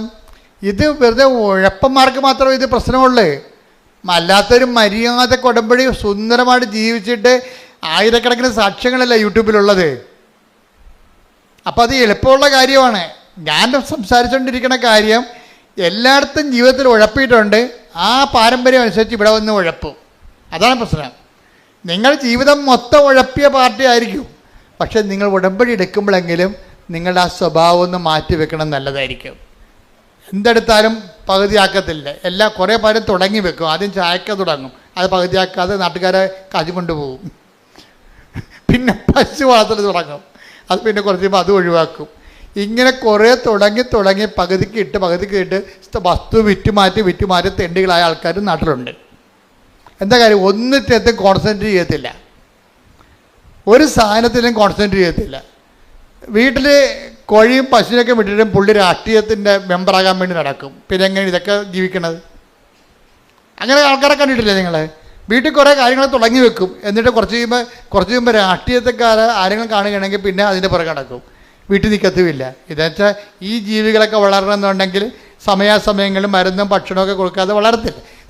ഇതിനാണ് ശ്രദ്ധ എന്ന് പറയുന്നത്. ഉടമ്പടി നിങ്ങൾ പോകണമെങ്കിൽ ഉടമ്പടിയുടെ ഒരു ശ്രദ്ധയുണ്ട്, ശ്രദ്ധയുള്ള ജീവിതമുണ്ട്. എനിക്ക് തോന്നുന്നത് ഒരു 70% പേർക്ക് ഈ ശ്രദ്ധയുണ്ട്. ഞാൻ 30% ടാർഗറ്റ് ചെയ്യണത്. കാര്യം എനിക്ക് നിങ്ങളുടെ സാക്ഷ്യം കൊണ്ട് മുതലാകണില്ല, അതുകൊണ്ടാണ്. കാര്യം ഉടമ്പടി ഒരു പെർഫെക്റ്റ് ഫോർമുലയാണ്. അത് ഒരുമാതിരിപ്പെട്ട ഏത് മന്ദബുദ്ധിയും അതൊന്ന് ആക്ടിവേറ്റ് ചെയ്താൽ നല്ല റിസൾട്ട് വരേണ്ടതാണ്. ചില ആൾക്കാർക്ക് 2 പ്രാവശ്യം പുതുക്കിയിട്ടും 0 റിസൾട്ടാണ്. 2 പ്രാവശ്യം പുതുക്കി, പക്ഷേ 0 റിസൾട്ടാണ്. എന്താ കാര്യം? ഞാൻ നേരത്തെ പറയാറുള്ള പോലെ വവ്വാല് കടിച്ച അത്തിക്കാ പോലെയാണ്, പകുതി കടിക്കും, എല്ലാ പഴുത്തലും കയറി കടിക്കും, ഒരെണ്ണം മുഴുവനായിട്ട് തിന്നത്തില്ല, മൊത്തം താഴെ കിടക്കണം കാണാം. എല്ലാ പല്ലൊക്കെ സ്വഭാവമാണ്, കണ്ണും മൂക്കും കാണാൻ പാടില്ലാതെ കണ്ട പഴത്തെ എല്ലാം കയറി കടിക്കും. എന്നിട്ട് പഴുത് തിന്ന് കഴിയുമ്പോൾ അത് താഴെ പോകും. എന്ന് വെച്ചാൽ എല്ലാത്തിനെയും പകുതി ചെയ്യും. ഉടമ്പടിയുടെ എല്ലാത്തിൻ്റെയും പകുതി ചെയ്യും. ഒന്ന് പ്രാർത്ഥിച്ച്, കർത്താവ് ദൈവമേ, പൂർണ്ണമായ ദൈവസ്നേഹത്തോടെ പൂർണ്ണമായ ദൈവസ്നേഹത്തോടെ പൂർണ്ണ ഉടമ്പടി ചെയ്ത് ഉടമ്പടി ദൈവ പൈതലിന്റെ പെരുമാറ്റ രീതിയോടെ സുവിശേഷ ജീവിതം നയിക്കാൻ ഞങ്ങളെ സഹായിക്കണമേ. ശ്രദ്ധിക്കട്ടെ, നിബന്ധനകള് ദൈവസ്നേഹത്തോടെ ആരാധനയോടെ ഞങ്ങൾ പ്രത്യേക അഭിഷേകം നൽകണമേ. അതെന്താ പറഞ്ഞതെന്ന് വെച്ച് കഴിഞ്ഞാൽ ഇടയ്ക്കൊന്ന് ഇട്ട് കളയരുത്. അത് ഇതിൻ്റെ ഒരു പ്രോസസ്സിംഗ് എന്ന് പറയണത്, നിങ്ങളിപ്പോൾ ഞാൻ ജോജിയുടെ കഥ പറഞ്ഞില്ലേ, ജോജിയുടെ കുറേ സാക്ഷ്യങ്ങൾ, ഒറ്റ ശ്വാസത്തിൽ 4 നല്ല സാക്ഷ്യങ്ങളാണ് അത് പറയുന്നത്. അപ്പം അദ്ദേഹത്തിൻ്റെ വിഷയം വെച്ചാൽ മറ്റ് കോമ്പറ്റീഷൻസ് ഉണ്ടായി. അദ്ദേഹത്തിൻ്റെ ഒരു ഹോൾസെയിൽ ബിസിനസ്സറാണ്, ഡിസ്ട്രിബ്യൂട്ടറുമാണ്. അപ്പോൾ അതിന് കോമ്പറ്റീഷൻ ഉണ്ടായി. എപ്പോഴും പുതിയ പുതിയ കമ്പനികളൊക്കെ വരുമല്ലോ രംഗത്ത്, അവർ നല്ല ശരിക്കും ഓഫർ കൊടുക്കും. അപ്പോൾ ആൾക്കാരുടെ രീതി എന്താണ്? ഓഫറിൻ്റെ പുറകെ പോകും അല്ലേ? എല്ലാവരും അങ്ങനെ ഓഫറിൻ്റെ ഒഴുക്കിലല്ലേ ആൾക്കാർ കമ്പ്യൂട്ടർ നോക്കണം, എന്ത് ഓഫറുണ്ടെന്നാണ് നോക്കണത്. അപ്പോൾ ഓഫറിൻ്റെ ശ്രദ്ധിക്കുമ്പോൾ സ്വാഭാവികമായിട്ടും നമുക്കറിയാമല്ലോ, ഒരു കച്ചവടക്കാരന് ഒരിക്കലും ഒരു സാധനവും നമുക്ക് ലാഭം തന്നവൻ വിൽക്കുക ഒരിക്കലും അല്ല, പിന്നെ അവൻ ജീവിക്കണ്ടേ. അപ്പോൾ ഓഫർ എന്ന് പറയുമ്പോൾ എവിടെയെങ്കിലും ഒരു ചവിട്ടിപ്പിടുത്തം കാണും, ഉറപ്പല്ലേ? ഞാനാണ് ഈ ഓഫറിൻ്റെ ഒരു പരിപാടിക്ക് നിൽക്കത്തില്ലേ. പരമാവധി സാധനങ്ങൾ വാങ്ങിക്കാതിരിക്കാൻ നോക്കണം. കാര്യം വെച്ചാൽ നമ്മളുടെ അതായത് ഇന്നത്തെ ആൾക്കാരുടെ അവസ്ഥ എന്ന് വെച്ച് കഴിഞ്ഞാൽ എല്ലാം ഓൺലൈനിൽ കിട്ടുന്ന കാരണം ചുമ്മാ കുത്തിയാൽ മതിയില്ല. ചുമ്മാ കുത്തിയാൽ സാധനം വിട്ടി വരത്തില്ലേ. അപ്പോൾ പിള്ളേരുടെ കാശുണ്ടെങ്കിൽ അവരതനുസരിച്ചിട്ട് കൈകാര്യം ചെയ്യും. ചില അപ്പന്മാരമ്മമാരൊക്കെ അതൊക്കെ കുറച്ചൊക്കെ നിയന്ത്രിക്കും. നമുക്ക് കുഞ്ഞുങ്ങളുടെ കുറച്ച് സ്നേഹം തൽക്കാലത്തെ കുറച്ച് സ്നേഹം കുറയുന്നേ ഉള്ളൂ. ഇപ്പം നമ്മൾ നിയന്ത്രിച്ചാൽ കുറച്ച് കഴിയുമ്പോൾ അവരും പാകത പഠിക്കും.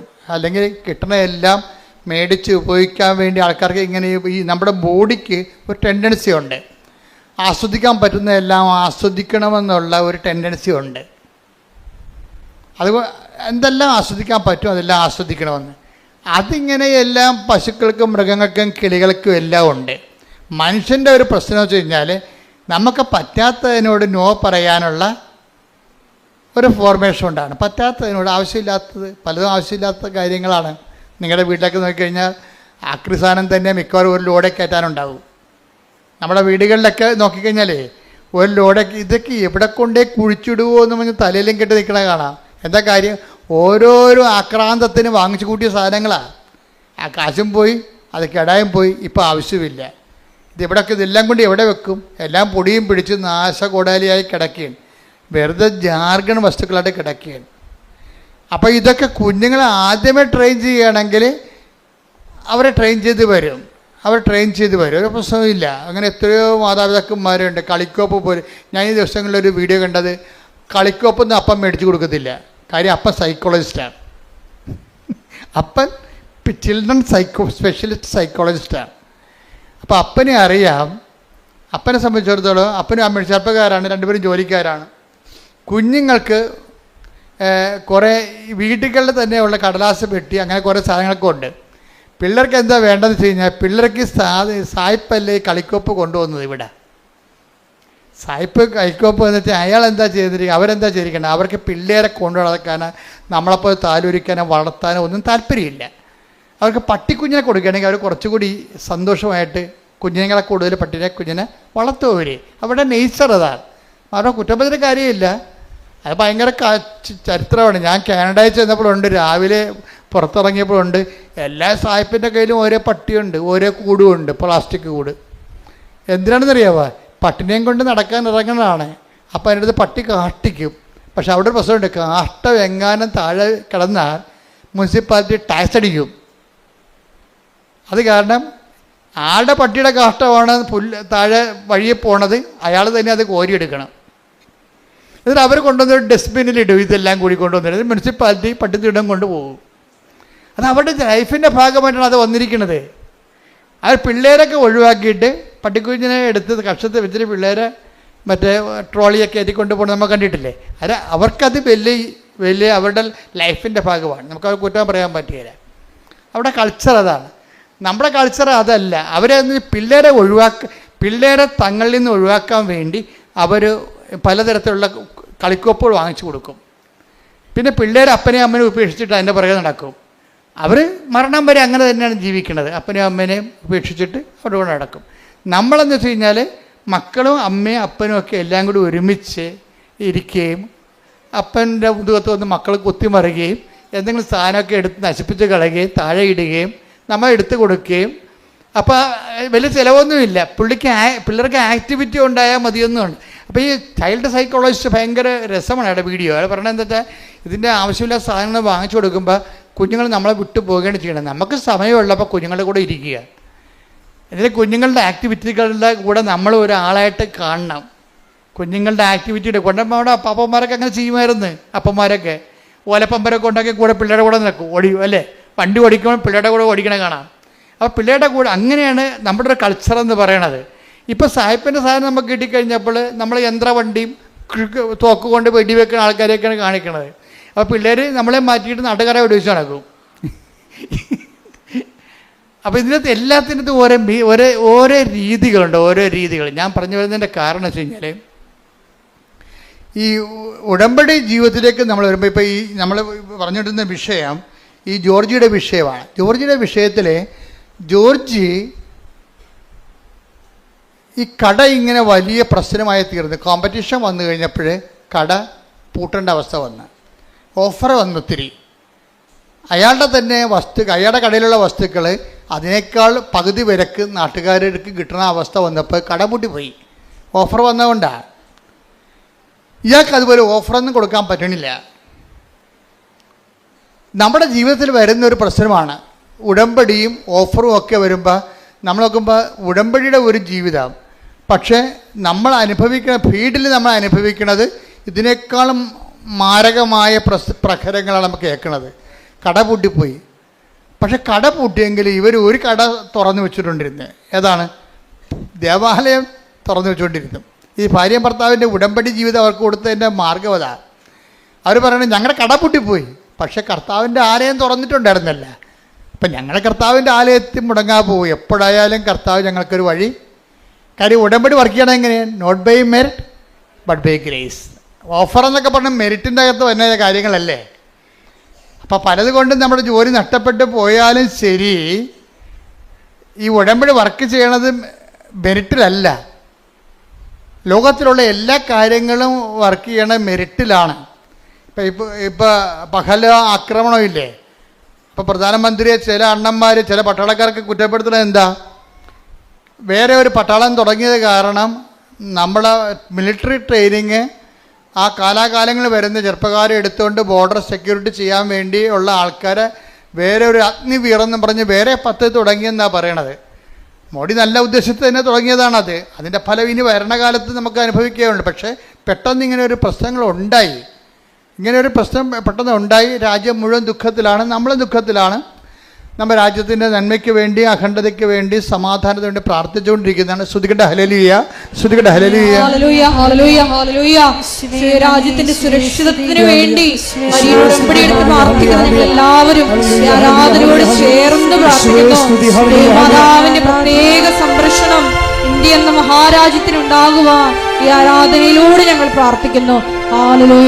പരമദിവ്യകാരുണ്യത്തിന് ആരാധനയും സ്തുതിയും പുകഴ്ചയും ഉണ്ടായിരിക്കട്ടെ. അപ്പൊ എന്നെ ജോജിയുടെ കട പൂട്ടി അഭിമാനം നിന്ന് ഒരു ഭർത്താവ് കൊണ്ട് ഭാര്യയുണ്ട്, 2 കുഞ്ഞുങ്ങളുണ്ട്, അങ്ങ് പട്ടിണിയാകാൻ വേണം. പക്ഷേ ഈ 2 കക്ഷികളും ഉടമ്പടിയിലൊരു ബലത്തിൽ അങ്ങനെ നിൽക്കുകയാണ്. ആ പൂട്ടാത്തൊരു കടവുണ്ടല്ല. കർത്താവ് എപ്പോഴും കർത്താവിൻ്റെ സന്നിധിയിൽ ഇവർ നമ്മളെ കരുതുവാനും കാക്കുവാനും not by merit but by grace, നിൻ്റെ കഴിവ് കൊണ്ടല്ല, മറിച്ച് എന്താണ്, എൻ്റെ കൃപ കൊണ്ടാണ് നിൻ്റെ അതിജീവനമെന്ന് ആണ് ഉടമ്പടി അടിസ്ഥാനം. അതുകൊണ്ട് തന്നെ വൈഫും ഹസ്ബൻഡും വളരെ സീരിയസ് ആയിട്ട് തന്നെയാണ് ഉടമ്പടി ജീവിതം മറന്നിട്ടില്ല. അവർക്ക് നല്ല ബോധമുണ്ട് അവർ ഉടമ്പടിയിലാണെന്ന്. അതുകൊണ്ട് ദിവസം ജോജി പറയണേ, ഞാൻ പണ്ടൊക്കെ ഇങ്ങനെ പള്ളിയിൽ പോകുമെങ്കിൽ ഇന്ന് പോണ പോലെ പോകത്തില്ലായിരുന്നു. ഉടമ്പടിക്ക് ശേഷം ഞാൻ ഡെയിലി പള്ളിയിൽ പോകും, വൈഫ് പോകും. ഒരു ദിവസം വൈഫും 2 കുഞ്ഞുങ്ങളുമാണ് പോകാനൊത്തത്. ആ പോണ വഴിക്ക് വന്നപ്പോഴേ ഈ ഹൗസ് ഓണർ അല്ല, ഈ വീടിൻ്റെ വാടക ഞങ്ങൾക്ക് കട തന്ന ആളെ പിടിച്ചു നിർത്തി. വൈഫിനെ വഴി പിടിച്ചു നിർത്തി പറഞ്ഞ ഇത് നിങ്ങൾക്ക് കച്ചവടം വിൽക്കണമില്ല, ഞങ്ങൾക്ക് വേറെ കൊടുക്കാനത് പറ്റണമില്ല, സമാധാനം പറഞ്ഞിട്ട് പോയാൽ മതിയെന്ന് അവർക്ക് കുറേ നാൾ ഇവരോട് പറയുമായിരുന്നുണ്ടായിരുന്നു. ഇവർക്ക് ചെയ്യാൻ പറ്റണില്ല. ഇവർക്ക് അവസാനം ഇപ്പം സീരിയസ് ആയി. ലേഡീസിനെ തന്നെ വഴി പിടിച്ച് നടത്തുന്ന അവസ്ഥയായി. അത്രയും സീരിയസ് ആയി. അപ്പോൾ നിങ്ങളൊക്കെ ഉടമ്പടി എടുത്താണല്ല, പള്ളിയിൽ നിന്ന് വന്നാണല്ല, എന്നിട്ടും വഴി പിടിച്ച് നിർത്തിയാന്ന്. അതായത് ഉടമ്പടി കാലത്ത് എന്തെങ്കിലും സംഭവിക്കുകയാണെങ്കിൽ അത് ഉടമ്പടി എടുത്ത ആൾക്കാരാണ് നമ്മളെന്നുള്ള ബോധം നമുക്കുണ്ടെങ്കിൽ ഓർക്കുക, നമുക്ക് സംഭവിക്കണ നന്മയ്ക്കായിരിക്കും അത് മാറ്റണത്. അതെപ്പോഴും ഓർത്തേക്കണം. അപ്പോൾ വൈഫ് പെട്ടെന്ന് പറഞ്ഞ് എൻ്റെ അമ്മയെ എന്തെങ്കിലും മറുപടി പറയാൻ പറഞ്ഞു. ഇവർ പിടിച്ചു നിർത്തിയല്ല, കടക്കാർ പിടിച്ചു നിർത്തിയില്ല, അതിൻ്റെ ഓണർമാർ പിടിച്ചു നിർത്തിയപ്പോഴേ തടഞ്ഞു നിർത്തിയപ്പോഴേ ഈ ജോജിയുടെ വൈഫ് മാതാവിനോട് പറഞ്ഞു, അമ്മേ എന്തെങ്കിലും. അപ്പം ഉടമ്പടി എന്ന് പറയുമ്പോൾ സഞ്ചാരി മാതാവല്ലേ, എവിടെയായാലും കൂടെ ഉണ്ടാവില്ല ആൾ. അതാണ് ഉടമ്പടിയുടെ ഏറ്റവും വലിയ ഗുണമെന്ന് പറയണത്. പക്ഷേ സഞ്ചാരി മാതാവാണെന്നുള്ളതിനെക്കുറിച്ച് നല്ല ബോധം ഈ ജോജിക്കുണ്ട്. നിങ്ങൾക്ക് പലർക്കും ഇല്ല. അതാണ് പ്രശ്നം. സഞ്ചാരി മാതാവ് എന്താണെന്ന് പോലും അറിയാൻ പറ്റില്ല. സഞ്ചാരി മാതാവെന്ന് പറയണത് ഉടമ്പടി എടുക്കുമ്പോൾ ദൈവം നൽകുന്ന ഓഫറാണ്. മനസ്സിലായില്ലേ? I come with you wherever you go. അതാണ് ഓഫർ എന്ന് പറയണത്. പുറത്ത് നാട്ടുകാർ ഓഫർ എന്ന് പറയുന്നത് നമ്മളത് എന്താ പറയും? വാഗ്ദാനം എന്ന് പറയും. രണ്ടും ഒന്ന് തന്നെയാണ്. പുറത്ത് ആൾക്കാർ പറയണത്, കച്ചവടക്കാർ പറയണത് ഓഫർ എന്നാണ് പറയണത്. കർത്താവിൻ്റെ വചനത്തിന് നമുക്ക് വരുന്ന പ്രയാസങ്ങൾ അതിജീവിക്കാൻ വേണ്ടി ദൈവം തന്ന ഇൻസെൻറ്റീവിന് ബൈബിൾ പറയണ പേരെന്താണ്? പ്രാമിസ്. എന്താണ്? വാഗ്ദാനം. ഇപ്പോൾ ഒരു വാഗ്ദാനത്തിലൊരു സംഭവമാണ്. എന്താണ്? I will come with you wherever you go. നീ എവിടെ പോയാലും ഞാൻ നിൻ്റെ കൂടെ ഉണ്ടാകും. അപ്പോൾ അതിൻ്റെ അകത്ത് അതങ്ങനെയാണ് സഞ്ചാരി മാതാവ് ഉണ്ടാകണത്. അമ്മയുടെ മധ്യസ്ഥയിലല്ല ഉടമ്പടി എടുത്തിരിക്കണത്. അതുകൊണ്ട് അമ്മ നിൻ്റെ സങ്കടങ്ങളുടെ കാലത്ത് ഏത് സമയത്ത് ആ പ്രശ്നങ്ങളുള്ള കാരണം അമ്മ നിൻ്റെ കൂടെ 24 hours ഉണ്ടാകും. അതാണ് ഈ മുല്ലപ്പൂ മണവും മഴവില്ലും പലതരത്തിലുള്ള ആൾക്കാർക്ക് പല പല അനുഭവങ്ങൾ വരണില്ലേ? അത് എന്തുമാത്രം അനുഭവങ്ങളാണ് വരുന്ന ആൾക്കാർക്ക്. അതാണ് സഞ്ചാരി മാതാവ്. അപ്പോൾ ഇതിൻ്റെ ഈ ജോജി ഭയങ്കര ഇതിൻ്റെ ഒരാളാണ്. കാര്യം അമ്മ സഞ്ചാരി മാതാവാണെന്ന് വളരെ വ്യക്തമായിട്ട് വിശ്വസിച്ച് ജീവിക്കുന്ന ഒരാളാണ്. അത് വൈഫിനും അറിയാം. അപ്പം അമ്മ ഇവർ തടഞ്ഞു നിർത്തുമ്പോൾ പറയും, അമ്മേ ഇതിനൊരു മറുപടി ഇപ്പം പറയണം എന്ന് പറയും. കാര്യം ഞങ്ങൾക്ക് മനസ്സിൽ മറുപടി. അപ്പം അവർ പൈസ തന്നിട്ട് പോയാൽ മതി എന്നാണ് പറയണത്. ഉടനെ അമ്മ അവൾക്കൊരു മറുപടി കൊടുക്കും. പറയാം, മനസ്സിൽ തോന്നിക്കും. പറയും അവൾ നട്ടല്ലോട് പറയും, പിന്നെ ഞങ്ങളുടെ പകുതി നിങ്ങളുടെ കയ്യിലില്ലേ, അത് പകുതിയോളം വരും നിങ്ങൾക്ക് തരാനുള്ള വാടക ഇനത്തിൽ. പിന്നെ അത്രയും പകുതിയോളം ഞങ്ങളുടെ മെഷീനറീസ് അതിൻ്റെ അകത്തുണ്ട്, ഇൻസ്ട്രുമെൻറ്റ്സ്, ഉപകരണങ്ങൾ അതിൻ്റെ അകത്ത് കിടപ്പുണ്ട്. അത് നിങ്ങൾക്ക് ആവശ്യമുള്ള എടുത്തോ. നിങ്ങളുടെ വിലക്ക് നിങ്ങൾക്ക് എന്തുമാത്രം കാശ് തരാനുണ്ട് അത്രയും ഉപകരണങ്ങൾ ആ കടയുടെ അകത്ത് കിടപ്പുണ്ട്. അത് എടുത്തിട്ട് ബാക്കി ഇങ്ങോട്ട് തന്നാൽ മതി എന്ന് പറയും. So okay, clear. ആ ഒന്ന് സ്പോട്ടിൽ അത് ഈശോ പറഞ്ഞിട്ടുള്ളതാണത്. എന്താണ്? നിങ്ങൾ ന്യായാധിപന്മാരുടെ തിരുസന്നിധി ചെല്ലുമ്പോൾ എന്ത് പറയണം? Take the word of God. ശ്രുതികട ഹല്ലേലൂയ ഹല്ലേലൂയ ഹല്ലേലൂയ ഹല്ലേലൂയ ഹല്ലേലൂയ. മത്തായി 10:19. മത്തായി 10:19. അവർ നിങ്ങളെ ഏൽപ്പിച്ചു കൊടുക്കുമ്പോൾ അവർ നിങ്ങളെ ഏൽപ്പിച്ചു കൊടുക്കുമ്പോൾ എങ്ങനെ പറയണമെന്നോ എന്ത് പറയണമെന്നോ നിങ്ങൾ ആകുലപ്പെടേണ്ട. നിങ്ങൾ പറയേണ്ടത് ആ സമയത്ത് നിങ്ങൾക്ക് നൽകപ്പെടും. കൈയെടുത്തുകൊണ്ട് ശ്രദ്ധിക്കട്ടെ. ഹല്ലേലൂയ ഹല്ലേലൂയ ഹല്ലേലൂയ.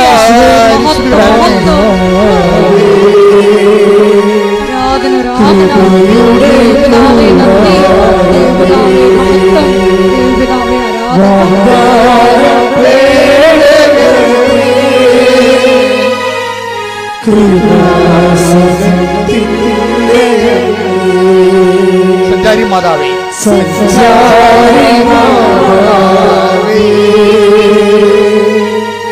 കൃപയുടെ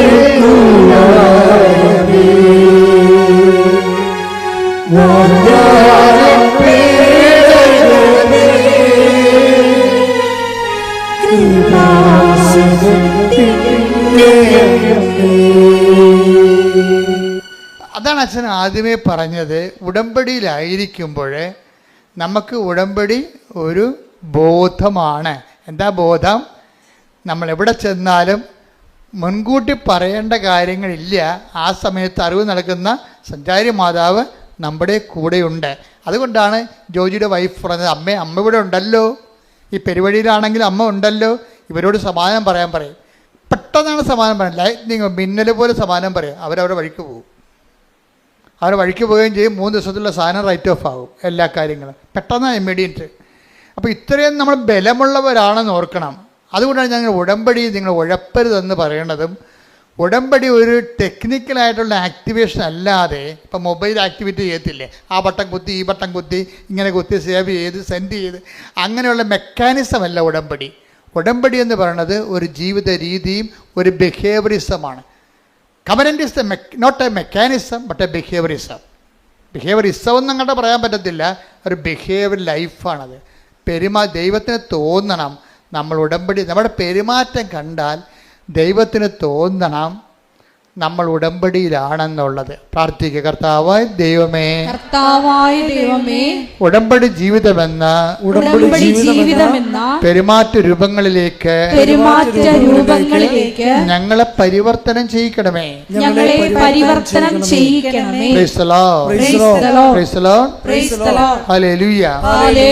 ഇതിനകത്ത് വരുന്നൊരു വിഷയം എന്ന് പറയണതേ, ഇപ്പം കരുണ കാണിക്കാൻ കുറച്ച് സമയമെടുക്കുകയാണെങ്കിൽ അത് പ്രെയർ ടൈമാണ്. മനസ്സിലായില്ലേ? ഉടമ്പടി 3 ആക്ടിവേഷൻ പ്രിൻസിപ്പിളുണ്ട്. എന്തൊക്കെയാണ്? Prayer, proclamation and practice. എന്തൊക്കെയാണ് ഉടമ്പടിയിലെ ആക്ടിവേഷൻ പ്രിൻസിപ്പിൾ 3 എണ്ണമാണ്. എന്താണ്? പ്രാർത്ഥന, പ്രഖ്യാപനം, പ്രയോഗം. ഇതൊക്കെ ആദ്യകാല ക്ലാസ്സെങ്കിലുള്ളതാണ്. ഇപ്പം ഞാൻ പറയാറില്ല. ഇപ്പം നിങ്ങളോട് പറയണേ, ഉടമ്പടിയിൽ ഒരു സംഭവം ആക്ടിവേറ്റ് ചെയ്യണമെന്നുണ്ടെങ്കിൽ അതിനകത്ത് ലിങ്ക് പോകരുത്. പ്രാർത്ഥനാ ജീവിതത്തിൻ്റെ പ്രശ്നം വെച്ച് കഴിഞ്ഞാൽ ഈ ചാറ്റമഴ പോലെ തന്നെയും പിന്നെയും പെയ്യുകയല്ല. അതിൻ്റെ പ്രാർത്ഥന മനസ്സാണ്. എപ്പോഴും ദൈവത്തെക്കുറിച്ച് ഓർക്കുക, ചിന്തിക്കുമ്പോഴൊക്കെ, സമയം കിട്ടുമ്പോഴൊക്കെ ബൈബിൾ എടുത്ത് നോക്കുക. അതിനാണ് അരമണിക്കൂർ ബൈബിൾ എന്ന് പറഞ്ഞാൽ ഒറ്റ സ്ഥലത്ത് വായിക്കാനുള്ളതല്ല. 2 മിനിറ്റും 3 മിനിറ്റൊക്കെ വായിച്ചാൽ മതി. അത് ബൈബിൾ തന്നെ എടുത്ത് വായിക്കണമെന്നില്ല. ബൈബിൾ ഉണ്ടെങ്കിൽ ആ മൊബൈൽ ഓൺ ചെയ്തിട്ട് ബൈബിൾ വായിച്ചാൽ മതി. നമുക്കുള്ള സാധ്യതയെല്ലാം പ്രയോജനപ്പെടുത്തണം ഇപ്പോൾ ആൾക്കാർ. കാര്യം ഉടമ്പടി എടുത്തിരിക്കുന്നതിനകത്ത് ഞാൻ മനസ്സിലാക്കിയിരിക്കുന്നത് ഒരു 90% പേരും എബോവ് ആവറേജ് എഡ്യൂക്കേഷനുള്ള ആൾക്കാരാണ്. Above average. അപ്പോൾ അവർക്കിതെല്ലാം ആക്ടിവേറ്റ് ചെയ്യാൻ പെട്ടെന്ന് കഴിയും. അതുകൊണ്ടാണ് വെടിക്കെട്ട് സാക്ഷ്യങ്ങളൊക്കെ അവർ പറയുന്നതിൻ്റെ കാര്യത.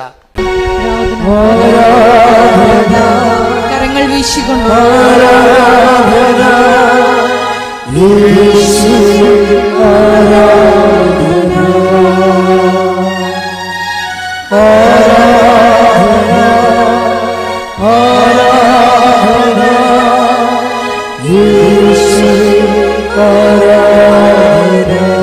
പരിശുദ്ധ പരമദിവ്യകാരുണ്യത്തിന് എന്നേരവും ആരാധനയും സ്തുതിയും പുകഴ്ചയും ഉണ്ടായിരിക്കട്ടെ. അപ്പോഴേ പെട്ടെന്ന് ജോജിയുടെ കടയെല്ലാം പൂട്ടി വരുമാനമെല്ലാം നിലച്ചപ്പോൾ ഒരു കൂട്ടുകാരൻ പറഞ്ഞ്, എടാ ആലപ്പുഴ ഒരു മാതാവുണ്ട്, ഈ സർട്ടിഫിക്കറ്റ് തിരുത്തി തന്നെ നേരെയാക്കുന്ന ആളുണ്ടെന്ന് പറഞ്ഞു. അങ്ങനെ പുള്ളി ഇവിടെ വന്നത്. മാതാവ് പലതരത്തിലുള്ള ആൾക്കാർ അറിയപ്പെടുന്നത്. അവൻ ജോജിയുടെ സാക്ഷ്യം കേട്ടാൽ മനസ്സിലാവും. അങ്ങനെ പറഞ്ഞിരിക്കണം, ആലപ്പുഴ ഒരു മാതാവുണ്ട്, ഇതൊക്കെ നേരെയാക്കുന്ന ആളാണെന്ന് പറഞ്ഞു. പുള്ളിക്കാരൻ ഇവിടെ വന്നപ്പോഴാണ് കേൾക്കണത് സഞ്ചാരി മാതാവാണെന്ന്. അപ്പോൾ അതിന് പുള്ളിക്ക് സന്തോഷമായി. എന്താ കാര്യം? പുള്ളി ഒറ്റയ്ക്ക് കിടന്ന് ജീവിച്ച ആളാണ്. പുള്ളിയെ സഹായിക്കാൻ പ്രത്യേകിച്ച് ആൾക്കാരില്ല. അപ്പോൾ സഹായിക്കാൻ ഒരാളെ കിട്ടിയില്ല എന്നുള്ള സന്തോഷത്തിൽ പുള്ളി ഇത് കംപ്ലീറ്റ് ആയിട്ട് കയറി വിശ്വസിച്ച്. അങ്ങനെ അനുഗ്രഹം കിട്ടി. അതിൻ്റെ വിശ്വസിക്കാനുള്ള അനുഗ്രഹം കിട്ടി. ആ പുള്ളിയെ നോക്കിയപ്പോൾ ഇവിടെ ഓരോരുത്തരും ഇല്ലാത്ത കുറേ സംഭവങ്ങളൊക്കെ ഉണ്ട്. എന്താ കാര്യം? ഉപ്പുണ്ട്, പിന്നെന്താണ്, ഉടമ്പടി തൈലമുണ്ട്. അപ്പോൾ അതിനെക്കുറിച്ച് കൃത്യമായിട്ട് ഞാൻ പറഞ്ഞു കൊടുക്കുന്നുണ്ട് ആൾക്കാർക്ക്. എന്താ കാര്യം? ഇതെല്ലാം ഒന്ന് പ്രാർത്ഥന, ഒന്ന് നമ്മൾ ഈ ഉടമ്പടി ആക്ടിവേറ്റ് ചെയ്യണം. എങ്ങനെയാണ്? 1 പ്രാർത്ഥന, 2 പ്രഖ്യാപനം, 3 പ്രയോഗം. അപ്പോൾ ഈ ഉപ്പൻ്റെതാണ് ദൈവത്തിൻ്റെ സാന്നിധ്യത്തിന് ആക്ടിവേറ്റ് ചെയ്യാനാണ് പ്രയോഗം വരണത്. ഇതെന്ത് നമ്മൾ ആക്ടിവേറ്റ് ചെയ്താലും നമുക്ക് സാന്നിധ്യം സംലഭ്യമാകും. എന്താ പറഞ്ഞ? കർത്താവേ, കർത്താവേ, നിന്റെ നാമത്തിൽ നിന്റെ നാമത്തിൽ പിശാചുക്കൾ പോലും ഞങ്ങൾക്ക് കീഴ്പ്പെടുന്നു. അപ്പൊ പിശാച് വരെ കീഴ്പ്പെടുന്നുണ്ടെങ്കിലും മനുഷ്യന്റെ നിയമങ്ങളൊക്കെ അതിന് താഴെ ഉള്ളൂ. അപ്പൊ ലോകത്ത് നിന്റെ ജീവിതത്തിന് അട്ടിമറിക്കുന്ന എല്ലാ ശക്തികളെയും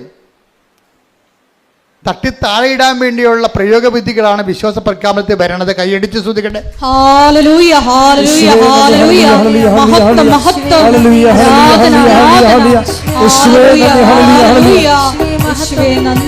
ഞാൻ എന്താണ് ചെയ്യണത്? ഞാൻ പ്രാർത്ഥിക്കുകയാണ്. ഞാൻ എന്താണ് ചെയ്യണമെന്ന് ഇപ്പം തന്നെ ആൾക്കാർ പള്ളിയിൽ കുർബാനക്ക് കൂടുമ്പോൾ സമയത്തായിരിക്കും ചിലപ്പോൾ പണിപ്പാട്ടിൽ നിന്ന് മുതലാളി വിളിക്കണത്. അപ്പോൾ തന്നെ മൊബൈൽ അടിക്കുമ്പോൾ തന്നെ ഇതാ ദൈവത്തിൻ്റെ കുഞ്ഞാടെന്ന് അച്ഛൻ പറയുമ്പോൾ ഇവൻ മൊബൈലും കൊണ്ട് പുറത്തേക്ക് ചാടും. അപ്പം നിങ്ങൾ കുർബാന ഉയർത്തുന്നതിനെക്കുറിച്ച് നിങ്ങൾക്കൊരു അറിവുണ്ട്, പക്ഷേ നിങ്ങൾക്ക് മറ്റേ മൊബൈൽ എടുക്കാതിരിക്കാൻ പറ്റണില്ല. നിങ്ങൾക്ക് പേടിയാണ്. എന്താ? ഇപ്പം മൊബൈൽ എടുത്ത് പണി പോയാൽ എന്ത് ചെയ്യുമെന്ന് വിചാരിച്ചാൽ അപ്പം കർത്താവിനേക്കാൾ നിങ്ങളുടെ കർത്താവിനേക്കാൾ വലുതായി പണി. അപ്പം പണി വരണ്ടുണ്ട് അവറാച്ചാന്ന് കർത്താവും പറയും. എന്താ കാര്യം? ഗതി പിടിക്കത്തില്ല. അതാണ് വിഷയം. ഇത് വലിയ പുലിവാല് പിടിച്ച അത് നിങ്ങൾ ഉഡായ്പ പാർട്ടിയാണെങ്കിൽ ഓർക്കുക, ഉഡായ്പ പുറകെ വരും, നിങ്ങൾക്ക് പുറകെ വരും കൂടെ. അതായത് ഇതുപോലെ ദൈവം നിങ്ങളെ ഒരു കാര്യമുണ്ട്, ദൈവം വന്ന് ഉന്തിത്തള്ളി ആരെയും ഒന്നും ചെയ്യത്തില്ല. എല്ലാ അണ്ണന്മാരും പണി മേടിക്കുന്ന സെൽഫ് ഗോൾ അടിച്ചിട്ടാണ്. എന്നിട്ട് കഴിഞ്ഞാൽ ഇപ്പം തന്നെ നിങ്ങൾ ഇതാ ദൈവത്തിൻ്റെ കുഞ്ഞാടെന്ന് പറഞ്ഞ് വൈദികൻ കുർബാന ഉയർത്തുമ്പോഴായിരിക്കും പണിപ്പാട്ടിൽ നിന്ന് നാളെ ഇന്ന് ഞായറാഴ്ചയാണ്, അപ്പം നാളെ തിങ്കളാഴ്ച പോകേണ്ട ഹാങ് ഓവറാണെന്ന് പറഞ്ഞിരിക്കുന്ന കക്ഷി.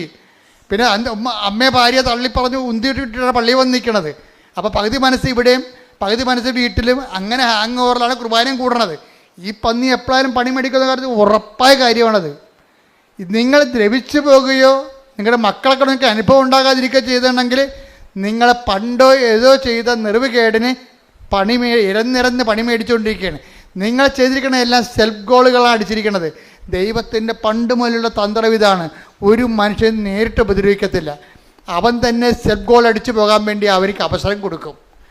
അത് കർത്താവിന് അറിയാവുന്നതാണ്. കർത്താവ് പറഞ്ഞത് ഇങ്ങനെ ഒരു അവസ്ഥ ഉണ്ട്, അതുകൊണ്ട് എപ്പോഴും പ്രാർത്ഥിക്കുമ്പോൾ ഞങ്ങളെ പ്രലോഭനത്തിൽ ഉൾപ്പെടുത്തരുത് എന്ന് പ്രാർത്ഥിക്കണം. പണി വരല്ലേ എന്ന് പ്രാർത്ഥിക്കണം. എന്നിട്ട് കർത്താവ് പറഞ്ഞെന്താ അറിയാവോ? കർത്താവ് നമ്മളെ ഉടമ്പടി എടുത്തവരെ യാത്രയാക്കുമ്പോൾ കർത്താവ് നൽകുന്ന ഒരു ആശീർവാദമുണ്ട്. എന്താണ്? ഉടമ്പടി എടുത്ത് ദൈവമായിട്ട് ഉടമ്പടിയിലായിട്ട് നിങ്ങൾ പുറത്തേക്ക് ഇറങ്ങുമ്പോൾ കർത്താവ് നൽകുന്നൊരു ആശീർവാദമുണ്ട്. നിങ്ങൾ ദൈവത്തിൻ്റെ ശിഷ്യന്മാരുടെ അതിനേക്കാൾ റോളിലല്ലേ വന്നത്. കർത്താവിൻ്റെ തുല്യ പങ്കാളികളായിട്ട് ദൈവം പറഞ്ഞത് അതുപോലെ നിബന്ധന പാലിച്ചോളാമെന്ന് പറഞ്ഞ് വിശുദ്ധിയോടെ ജീവിച്ച് സുവിശേഷത്തിൻ്റെ സാക്ഷ്യം ജീവിക്കാമെന്ന് പറഞ്ഞ് നമ്മൾ കർത്താവിൻ്റെ തിരുസന്നിധിയിൽ നിന്ന് ഒരു ഓത്തെടുത്ത് പുറത്തേക്ക് പോകുകയല്ലേ. അപ്പം അങ്ങനെ ദൈവത്തിന് പോകുമ്പോൾ എന്താ പറയണത്? ശിഷ്യന്മാരെല്ലാം കർത്താവിൻ്റെ അടുത്ത് നിന്ന് പോയപ്പോഴെന്താണ് ഈശോ പറഞ്ഞത്? 10:19 എടുത്ത് ലൂക്കാ ശ്രദ്ധിക്കട്ടെ. ഹല്ലേലൂയ, ഹല്ലേലൂയ, ഹല്ലേലൂയ, ഹല്ലേലൂയ. യേശുവേ നന്ദി. ഹല്ലേലൂയ, ഹല്ലേലൂയ. യേശുവേ ആരാധന, ആരാധന, ആരാധന, ആരാധന. യേശുവേ നന്ദി. മഹത്വം, മഹത്വം, മഹത്വം. ഹല്ലേലൂയ, ഹല്ലേലൂയ, ഹല്ലേലൂയ. ലൂക്ക 10:19. ഇതാ പാമ്പുകളുടെയും തേളുകളുടെയും ശത്രുവിന്റെ സകല ശക്തികളുടെയും മീതെ ചവിട്ടി നടക്കാൻ നിങ്ങൾക്ക് ഞാൻ അധികാരം തന്നിരിക്കുന്നു. അതാണ് ഈ പ്രയോഗം എന്ന് പറയണത്. യേശു കർത്താവാണെന്ന് അത്തരം കൊണ്ട് ഏറ്റു പറഞ്ഞുകൊണ്ട് ദൈവന് മരിച്ചോന്ന് ഉയർപ്പിച്ചോന്നുകൊണ്ട് 10:9 അനുസരിച്ച് കൊണ്ടാണ് നമ്മൾ ഉപ്പ് പ്രയോഗിക്കുന്നത്. ഉപ്പല്ല അവിടെ പ്രശ്നം. ജോജി വൃത്തിയായിട്ട് പറയുന്നുണ്ട്. എന്താ പറയുക? ഉപ്പല്ല നമ്മൾ രക്ഷപ്പെടുത്തുന്നത്. പിന്നെന്താണ്? അതിൻ്റെ പിന്നിലുള്ള ദൈവത്തിൻ്റെ വാഗ്ദാന പ്രകാരമുള്ള അമ്മയുടെ സാന്നിധ്യമാണെന്ന്. കൈയടിക്കട്ടെ.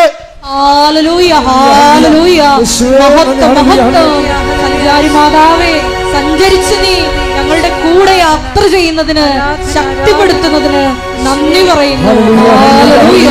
മഹത്വം, മഹത്വം.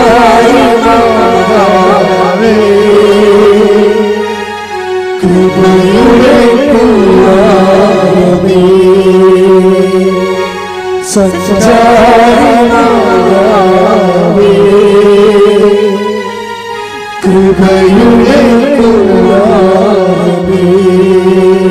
പരിശുദ്ധ പരമ ദിവ്യകാരുണ്യത്തിന് എന്നേരവും ആരാധനയും സ്തുതിയും പുകഴ്ചയും ഉണ്ടായിരിക്കട്ടെ. അപ്പൊ ഈ എംപവർ ചെയ്താണ് വിടുന്നത്. പവർ അടിച്ചാൽ പോണ വിടുന്നത്. എന്താ കാര്യം? ഇതാ അത് 10:9 അതിൽ വാഗ്ദാനമാണ്. അതിന്റെ വാഗ്ദാനം എന്താണ്? ഇതാ സർപ്പങ്ങളുടെയും പറഞ്ഞേ, ഇതാ സർപ്പങ്ങളുടെയും, ലുക്കാ 10:19 ഇതാ സർപ്പങ്ങളുടെയും ഇതാ സർപ്പങ്ങളുടെയും തേളുകളുടെയും. തേളുകളുടെയും. ഇപ്പൊ സർപ്പം ഉണ്ടാകും, തേളും ഉണ്ടാവും. എന്ന് പറഞ്ഞു കഴിഞ്ഞാൽ നിങ്ങൾ ഓർക്കുമ്പോൾ ഇഴജന്തുക്കൾ ഇങ്ങനെ വന്ന് നമ്മുടെ മുമ്പിൽ നിൽക്കണം എന്നല്ല പറഞ്ഞ. സർപ്പത്തിൻ്റെ സ്വഭാവം എന്താ? 2 സ്വഭാവമേ പാട്ടിക്കുള്ളൂ. പാട്ടിയുടെ ബിഹേവിയർ എന്താ? സർപ്പത്തിൻ്റെ ബിഹേവിയർ, മൂർഖൻ്റെ ബിഹേവിയർ എന്താ? 2 സ്വഭാവമേ ഉള്ളൂ. ഒന്ന് ഇര പിടിക്കുക, മറ്റത് ആൾക്കാരെ കൊത്തിക്കൊല്ലുക. 2 കാര്യങ്ങളല്ലേ പുള്ളിക്കുള്ളൂ. ഈ സ്വഭാവമുള്ള എന്തുമാത്രം ആൾക്കാരാണ് ഉള്ളത്? അതാണ് സർപ്പം എന്ന് പറയുന്നത്. ചില ആൾക്കാർ വാ വിളിക്കണത് എന്തിനാണ്? മറ്റുള്ള കുറ്റം പറയാൻ, അവരെ എടുത്തി താത്താൻ, അവരുടെ ചിത്രപഥം തരാൻ, അവരെ തേജോവധം ചെയ്യാൻ. രണ്ടാമത്തേത് എന്താണ്? അവരുടെ വയറ്റിപ്പഴപ്പിന് വേണ്ടി. അതെന്നെ സർപ്പം എന്ന് പറയണത്. ഇതാ സർപ്പങ്ങളുടെയും തേളുകളുടെയും എന്ന് പറയുമ്പോൾ നിങ്ങൾക്ക് ചുറ്റും സർപ്പമാണെന്ന് നിങ്ങൾ ഓർത്തേക്കണം. നിങ്ങൾക്ക് ചുറ്റും സർപ്പമാണ്. പിന്നെ എന്താ? തേളിലും പണ്ട് ഒരു സന്യാസി ഉണ്ടായിരുന്നു. സന്യാസി കുളിക്കാൻ വേണ്ടി വന്നപ്പോൾ തേള് വെള്ളത്തിൽ കിടക്കണം. ആ ഉദക്ക് കലിച്ച് ഇറങ്ങി പുഴയിൽ കുളിക്കാൻ വേണ്ടി ഇറങ്ങിയപ്പോൾ ഉണ്ട് ഒരു പാവം പിടിച്ച തേള് അത് അവിടെ കിടന്ന് നീന്തി കിഴക്ക് കയറണില്ല, ചത്തുപോകാനായി. അപ്പം സന്യാസിക്ക് ഒരു സങ്കടം തോന്നി. ആന ഒതുക്കുകയല്ലേ ഇരുന്നുകൊണ്ട് ആ തേള് പൊങ്ങിക്കിടക്കുകയല്ലേ വെള്ളത്തിൽ. അപ്പം അതിൻ്റെ കൂടി കൈ കൊണ്ടുവന്ന് തേളിനെ പൊക്കിയെടുക്കുക ഒറ്റ കുത്ത്. അപ്പോൾ സന്യാസി പറഞ്ഞു, എടാ ഞാൻ നിന്നെ രക്ഷിച്ചില്ല, നീ മരിക്കാൻ പോകുമ്പോൾ എന്നിട്ട് നീ എന്നെ കുത്തിയാന്ന് പറയുമ്പോൾ തേളിന് ഭയങ്കര സങ്കടം. എന്താ കാര്യം? ഞാൻ തേളല്ലേ എന്ന് കുത്താതിരിക്കാൻ പറ്റുക? അത് സന്യാസിയാണെന്ന് പറഞ്ഞാലും തേളിനെ കുത്താതിരിക്കാൻ പറ്റത്തില്ല. നമ്മൾ എത്ര നന്മ ചെയ്താലും ചില ആൾക്കാർ നമുക്കൊരു പണി തരും. അതിനാണ് തേളെന്ന് പറയണത്. അതാണ് ലൂക്കാ 10:19 എന്താണ്? ഇതാ പറഞ്ഞ ഇതാ സർപ്പങ്ങളുടെയും തേളിന്റെയും ശത്രുവിന്റെ സകല. അപ്പൊ ശത്രുവിന് സകല ശക്തികളുണ്ടേ.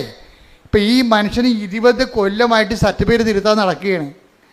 ഈ വില്ലേജ് ഓഫീസ് മാറി വരുന്ന വില്ലേജ് ഓഫീസറും അതുപോലെ തന്നെ തഹസീൽദാരും RDO ഒക്കെ പറഞ്ഞ എല്ലാ പേപ്പറും കൊണ്ടുവന്നിട്ടും ഒരു മനുഷ്യനും ഒപ്പിടത്തില്ല. തട്ടി ആ ജീവിതം ഒരു പരുവത്തിലാക്കി. ഗതികിട്ട പ്രേതം പറയും മനുഷ്യൻ ചെവി ചെമ്പരത്തിപ്പൂം വെച്ച് നടക്കുകയാണ്, തെക്ക് വടക്ക് നടക്കുകയാണ്. അപ്പോഴാണ് അറിഞ്ഞത് ആലപ്പുഴത്തെ മാതാവ് സർട്ടിഫിക്കറ്റ് തിരുത്തണമുണ്ടെന്ന്. ആ മനുഷ്യൻ ഇവിടെ വന്ന് അമ്മയുടെ നിന്ന് ഉപ്പ് കൊണ്ടുപോയിക്കൊണ്ട് വില്ലേജ് ഓഫീസിൽ ഇട്ടേച്ച് വിശ്വാസപ്രമാണം ചൊല്ലി. അപ്പോൾ അയാൾ പറഞ്ഞു, ഞാൻ ഈ ഉപ്പിടുമ്പോൾ വിശ്വാസപ്രമാണം ചൊല്ലിക്കൊണ്ടിരിക്കുകയാണ്. എന്താണ്? യേശു കർത്താവാണ്. വില്ലേജ് ഓഫീസറല്ല കർത്താവ്, യേശുവാണ് കർത്താവ്. അതാണ്, യേശു കർത്താവാണ്. തഹസീൽദാരല്ല കർത്താവ്, ഗവൺമെൻറ് നിയമങ്ങളല്ല കർത്താവ്, യേശുവാണ് കർത്താവ്. അപ്പോൾ യേശു കർത്താവാണെന്ന് പറയുമ്പോൾ നിങ്ങൾ എന്ത് ചെയ്യണം? ഇത്രയും നാൾ നമ്മൾ മനസ്സിലാക്കി വെച്ചിരിക്കുന്ന അധികാരികളെയും കർത്താക്കന്മാരൊക്കെ ആ പീഠത്തിൽ നിന്ന് ഇറക്കി വെക്കണം. നിങ്ങളുടെ പല കാര്യങ്ങളും നടക്കാത്തതിൻ്റെ കാരണം നിങ്ങളെ പല ആൾക്കാരെയും ദൈവത്തിൻ്റെ സ്ഥാനത്തെടുത്ത് വെച്ചിട്ടുണ്ട്. അതാണ് പ്രശ്നം. ബൈബിൾ പറഞ്ഞത് എന്താണ്? ദൈവത്തിൻ്റെ സ്ഥാനത്ത് പീഠത്തെ കയറ്റി വെച്ചിരിക്കുന്ന അണ്ണന്മാരെല്ലാം താഴെ ഇറക്കണം. എന്താണ്? ഒരാൾ മാത്രമാണ് നിങ്ങളുടെ മരിച്ചിട്ട് ഉയർത്തെന്നേറ്റത്, ഒരാൾ മാത്രമാണ് നിങ്ങളുടെ ഭാരങ്ങളും പാപങ്ങളും ഏറ്റെടുത്തത്. അവരെ പിതാവാദ്യം മഹത്വപ്പെടുത്തി ഉയർത്തെന്നിപ്പിച്ചപ്പോഴേ മരണത്തിന് ഞാൻ നാഥനായിരിക്കുന്നവനെ കർത്താവ്, അത് യേശു ക്രിസ്തുവാണ്. കൈയടിക്കട്ടെ.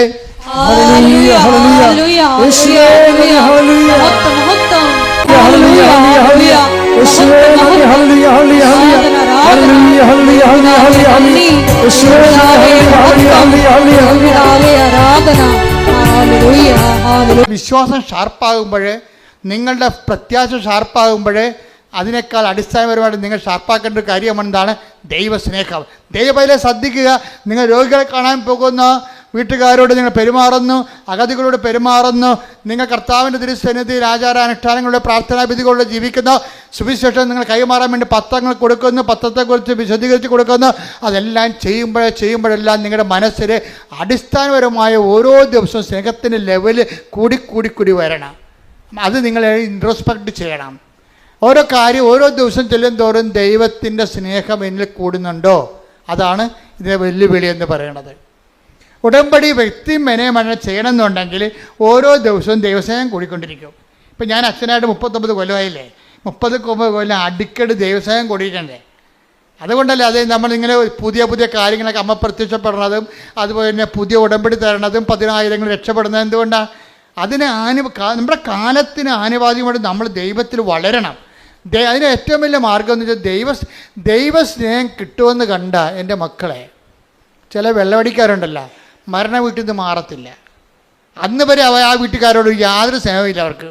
അപ്പം അവിടെ മരിച്ചു കഴിഞ്ഞാൽ പൊരിഞ്ഞ സ്നേഹമായിരിക്കും. നമ്മളവർക്ക് മരിച്ചാനോടുള്ള താല്പര്യം കൊണ്ടാണ്. അങ്ങനെയല്ല, ആ രാവിലെ പോയി നിൽക്കണത് വൈകുന്നേരം വരെ എല്ലാ ശവപ്പെട്ടിക്ക് ഓടുന്ന്, റീത്തിനോടുന്ന്, ഉടുപ്പിനോടുന്ന്, പന്തലിടാൻ കൂടുന്ന്, കസരെടുത്ത് വെക്കുന്നു. ഭയങ്കര പരിപാടിയായിരിക്കും. എല്ലാം കുഴിച്ചിട്ട് കഴിയുമ്പോൾ സന്ധ്യയൊക്കെ സെമിത്തേരിയിൽ ഇവരും ഉണ്ട്. ആ വീട്ടുകാരെല്ലാം ബന്ധുക്കളെല്ലാം പോയാലും ആ വീട്ടുകാരുടെ കൂടെ ഈ കക്ഷിയും ഉണ്ടാവും. അപ്പോൾ അവർ ഒറ്റ ചോദ്യം ചോദിക്കത്തുള്ളൂ, അപ്പം എങ്ങനെയാണെന്ന് ചോദിക്കും.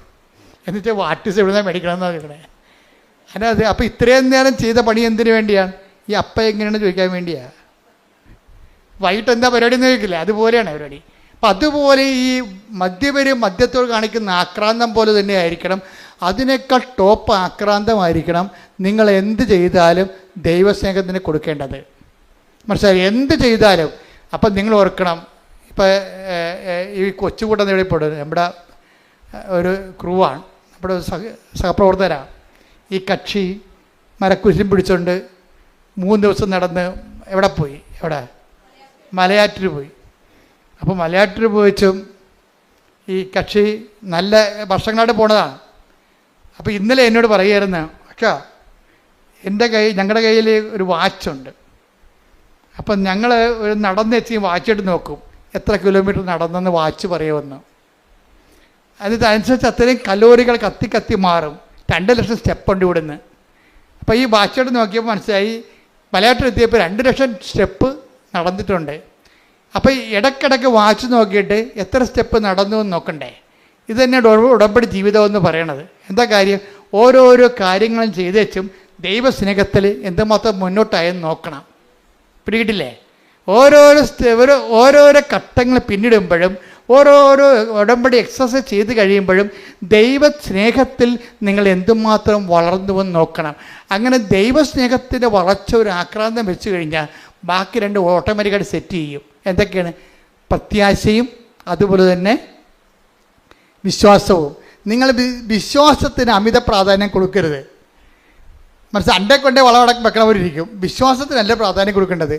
നിങ്ങൾ ദൈവസ്നേഹത്തിന് കാര്യം സ്നേഹമാണ് എല്ലാത്തിനെയും വലുതെന്ന് അത് ആര് പറഞ്ഞിട്ടുണ്ട്? പൗലോസ് അപ്പോസ്തലൻ പറഞ്ഞിട്ടുണ്ട് അല്ലേ? സ്നേഹം എല്ലാത്തിനെയും അതിജീവിക്കുമെന്ന് പറയും. ഇപ്പോൾ വിശ്വാസം, പ്രത്യാശ, സ്നേഹം ഇത് ഏറ്റവും വലുത്. Take the word of God 1 Corinthians 13 ശ്രദ്ധിക്കട്ടെ. ഹല്ലേലൂയ. 1 Corinthians 13:13. 1 Corinthians 13:13. വിശ്വാസം, പ്രത്യാശ, സ്നേഹം ഇവ 3ഉം നിലനിൽക്കുന്നു. ഒന്ന് പറഞ്ഞേ. വിശ്വാസം, പ്രത്യാശ, സ്നേഹം ഇവ മൂന്നും നിലനിൽക്കുന്നു. എന്നാൽ സ്നേഹമാണ് സർവോത്കൃഷ്ടം. അപ്പൊ എന്താ പ്രശ്നം വെച്ച് കഴിഞ്ഞാൽ നിങ്ങളെ വിശ്വാസം ഫോക്കസ് ചെയ്യേണ്ട കാര്യമില്ല, പ്രത്യാശയെ ഫോക്കസ് ചെയ്യരുത്, പ്രൈമറി ഫോക്കസ് കൊടുക്കരുത്. നിങ്ങളോർക്ക് എങ്ങനെ വിശ്വാസം വളർത്താൻ പറ്റുമോ, എങ്ങനെ പ്രത്യാശ ഉണ്ടാക്കാൻ പറ്റുമോ, അങ്ങനെ ചിന്തിക്കണ്ട. നിങ്ങൾ ചെയ്യേണ്ടത് എന്താണ്? സ്നേഹത്തെ അഡ്രസ്സ് ചെയ്യണം. അതിനാവശ്യത്തിന് ഏറെ പ്രോഗ്രാം ഉടമ്പടിയിലുണ്ട്. നിങ്ങൾ ചെയ്യുന്ന എല്ലാ കാര്യവും ദൈവസ്നേഹത്തിൻ്റെ ആ ഓരോ സ്റ്റെപ്പ് കൂടുന്നുണ്ടോ നോക്കിയാൽ മതി. എല്ലാ കാര്യവും ചെയ്യേണ്ടത് എന്താണ്? ദൈവസ്നേഹത്തോടെയാണ് ചെയ്യേണ്ടത്. അതൊക്കെ പ്രാർത്ഥിക്കുമ്പോൾ ചെയ്യേണ്ടത് എന്താണ്? IELTS പാസ്സാകണേ, വസ്തുവിക്കാൻ പറ്റണേ, മകളെ കെട്ടിക്കണമെന്ന് പറഞ്ഞുകൊണ്ട് ആക്രാന്തം കാണിക്കരുത്. ദൈവസ്നേഹം കൂടണമെന്നാണ് പറയേണ്ടത്. പകരം വേണ്ടത് എന്താണ്? ദൈവസ്നേഹം. ഒന്ന് പറഞ്ഞേ. കർത്താവേ, എന്റെ നിയോഗങ്ങളില് ഞാൻ എഴുതിയിട്ടിരിക്കുന്ന കാര്യങ്ങളില് നടക്കുന്ന പുരോഗതിയേക്കാൾ എന്റെ ജീവിതത്തില് ദൈവസ്നേഹത്തിന് പുരോഗതി ഉണ്ടാകാൻ ഓരോ ദിവസവും ഞാൻ ചെയ്യുന്ന പ്രവർത്തനങ്ങളെ എന്നെ അഭിഷേകം ചെയ്യണമേ. ചേർത്തല ബസ് സ്റ്റാൻഡിൽ ചെന്നപ്പോഴേ അവിടെ ഒരു കൃപാസനം പത്രം അവിടെ ഒരു റെയിൽവേ സ്റ്റേഷനിൽ ബെഞ്ചിലിരിക്കണ. അപ്പോൾ ഉടനെ ജോജിയുടെ തൊണ്ടയിടറി എൻ്റെ അമ്മേ എന്ന് വിളിച്ചു. എന്താ കാര്യം? അത് ഒരു കൃപാസന പത്രം അനാഥമായിട്ട് അവിടെ ഇരിക്കുമ്പോൾ അദ്ദേഹം അത് എടുത്തിട്ട് കൊണ്ടുപോയി അത് അർഹമായ കരങ്ങളിൽ കൊടുത്തിട്ട് അമ്മയെക്കുറിച്ച് സംസാരിച്ച് അയാളെ കൊണ്ട് ആ ഉടമ്പടി എടുപ്പിക്കാൻ പറ്റുന്ന പരുവത്തിലാക്കിയിട്ടാണ് ചർച്ചയിൽ നിന്ന് പോയിരിക്കണത്. അത് പറയുമ്പോൾ ഈ മനുഷ്യൻ നിന്ന് കരയണിവിടെ. അതാണ് ദൈവസ്നേഹം എന്ന് പറയണത്. നിങ്ങളെ സാക്ഷ്യം കേട്ടാൽ മനസ്സിലാകും. ഈ പത്രം അനാഥമായി കിടക്കണ കണ്ടപ്പോൾ കരഞ്ഞു പോയൊരു മനുഷ്യനാണ്. ഞാൻ ചോദിച്ചു, ഇതെല്ലാം ചെയ്യണത് ദൈവസ്നേഹത്തോടെയാണ്. അല്ല ആക്കാനും വേണ്ടി ഒക്കാനിക്കണ പോലെ കുമ്പസാരക്കൂടിൻ്റെ അടിക്കൊണ്ട് തട്ടിവെച്ച് ഓടിക്കളഞ്ഞ പാർട്ടിയല്ല ഇത്. അങ്ങനെയുള്ള കണ്ടാമൃഗങ്ങൾ ഉടമ്പടി എടുത്തിട്ടുണ്ട്. ഇത് കൊടുക്കുമ്പോൾ ഒരു മിനിമം ദൈവസ്നേഹം നമ്മൾ തന്നെ ഗ്യാരണ്ടി ചെയ്യണം. ഇതെല്ലാം ചെയ്യണ കാര്യങ്ങളാണ്. എന്താണ്? കർത്താവെ, ഇത് വായിക്കുമ്പോൾ അങ്ങയെ അറിയാത്തത് അറിയുവാനും കഠിന മാനസ്ഥരുള്ളവർ മനസാന്തരപ്പെട്ടുകൊണ്ട് കർത്താവിനെ സ്വീകരിക്കാനും അവരുടെ ജീവിതത്തിൽ വിശുദ്ധിയും ദൈവസ്നേഹവും പുലരുവാനും അവർ സുവിശേഷ സാക്ഷിയാകുവാനും അങ്ങനെ ദൈവത്തെക്കുറിച്ച് ചിന്തിച്ചാണ് ഓരോ ശുശ്രൂഷയും നമ്മൾ ഉടമ്പടി ചെയ്യുമ്പോഴാണ് നമ്മൾ എംപവർ ആകണത്. എംപവർ എന്താണ്? ഈ മനുഷ്യൻ അതുകൊണ്ടാണ് അയാളെ ഉപ്പ് വിദ്യാഭ്യാസം ഇട്ട് വെച്ചും നേരെ സാറിനോട് പറയണം, സാറേ എൻ്റെ സർട്ടിഫിക്കറ്റിൽ എൻ്റെ പേരിന് പകരം വേറെ പേരാണ് കിടക്കണത്, അതുപോലെ തന്നെ എൻ്റെ വീട്ടുപേരിനും തെറ്റുണ്ട്, ഞാൻ ഗതി പിടിച്ചിട്ടില്ല എന്ന് പറയും. നിങ്ങൾ ഇന്ന പേപ്പർ കൊണ്ടുവന്നിട്ടുണ്ടോ? ഉണ്ട് സാറേ എന്ന് പറയും. അതായത് ഒറ്റ ദിവസത്തിനുള്ള ആ സബ്ജക്റ്റ് തിരുത്തി കൊടുക്കും. 20 കൊല്ലം ജോജി പറഞ്ഞ 15 ദിവസം എടുത്തോളെന്ന് പറഞ്ഞു. 15 ദിവസം എടുത്തോളെന്ന് പറഞ്ഞു. അതെല്ലാം വാങ്ങിക്കാനൊക്കെ ഒറ്റ ദിവസം എടുത്തു. പക്ഷെ 15 ദിവസത്തിനുള്ളിൽ അയാൾ ചെയ്തിട്ട് 20 കൊല്ലം നടക്കാഞ്ഞ കാര്യമാണ് 15 ദിവസത്തിനുള്ളിൽ നടന്ന് കൈ കിട്ടണത്. അതായത് നമ്മൾക്ക് എംപവറായി കഴിഞ്ഞാലേ നമ്മളിപ്പോൾ ദൈവത്തിന് തോന്നണം നമ്മൾ ദൈവത്തിൻ്റെ പുള്ളിയാണ്. അല്ല, നിങ്ങളുടെ വയറ്റിപ്പഴപ്പിന് വേണ്ടി ഇങ്ങനെ അലഞ്ഞു കെട്ടി ആലപ്പുഴ നടക്കണവർ തോന്നരുത്. അത് വയറ്റിപ്പഴപ്പിന് വേണ്ടിയേ അലഞ്ഞു കെട്ടി ആലപ്പുഴ നടക്കണം ദൈവത്തിന് തോന്നരുത്. ദൈവത്തിന് വേണ്ടി നമ്മൾ തയ്യാറാക്കി അരമുറുക്കി ഇറങ്ങിയിരിക്കണം ദൈവത്തിന് തോന്നിയാൽ പടപടാന്ന് നടക്കും ഈ സംഭവം. അതെന്താണ്? അത് അവസാനം വരെ നിൽക്കും. നീ കയറി ചെല്ലുന്ന ഇടങ്ങളിലെ കർത്താവ് എന്താ പറഞ്ഞത്? ഇതാ സർപ്പങ്ങളുടെയും തേളുകളുടെയും ശത്രുവിൻ്റെ സകല ശക്തികളുടെ മേൽ ചവിട്ടി നടക്കാൻ ഞാൻ നിനക്ക് അധികാരം നൽകുന്നു. അപ്പം നിനക്ക് വിശ്വാസം മൂക്കുന്നതനുസരിച്ച് ദൈവസ്നേഹം വർദ്ധിക്കുന്നതനുസരിച്ചുകൊണ്ട് നിനക്ക് ദൈവത്തിൻ്റെ അധികാരമാണ് വർദ്ധിക്കുന്നത്. കൈയടിക്കട്ടെ.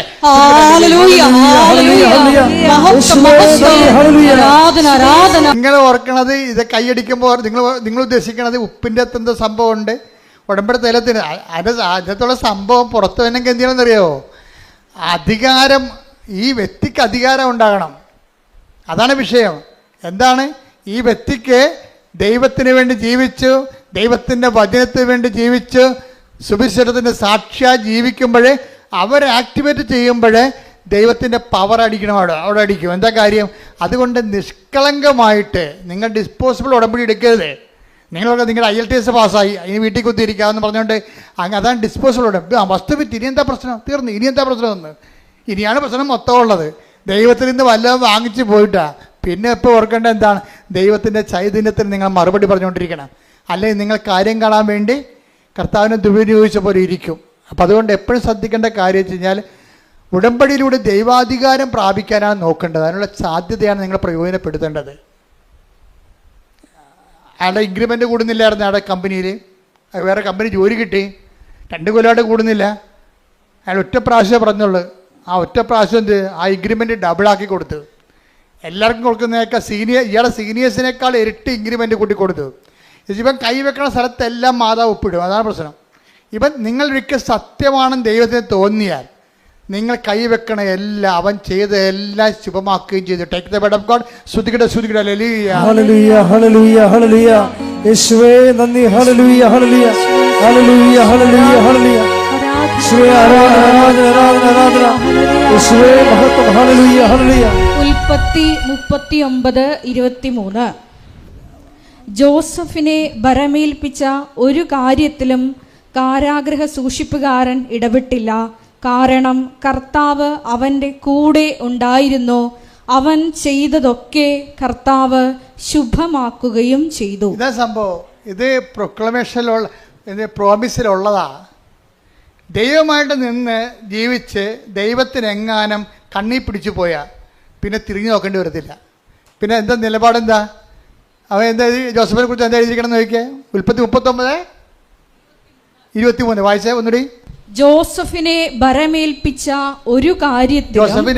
ഒരു കാര്യത്തിലാ കാരാഗ്രഹ സൂക്ഷിപ്പുകാരൻ ഇടപെട്ടില്ല. കാരണം എന്താ? കർത്താവ് അവന്റെ കൂടെ ഉണ്ടായിരുന്നു. അവൻ ചെയ്തതൊക്കെയും കർത്താവ് ശുഭമാക്കുകയും ചെയ്തു.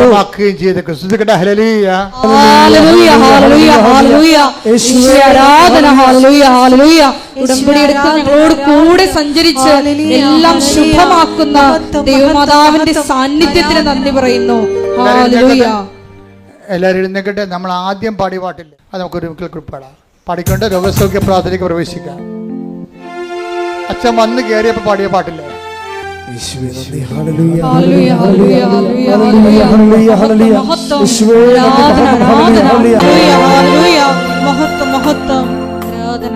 പരിശുദ്ധ പരമദിവ്യകാരുണ്യത്തിന് എന്നേരവും ആരാധനയും സ്തുതിയും പുകഴ്ചയും ഉണ്ടായിരിക്കട്ടെ.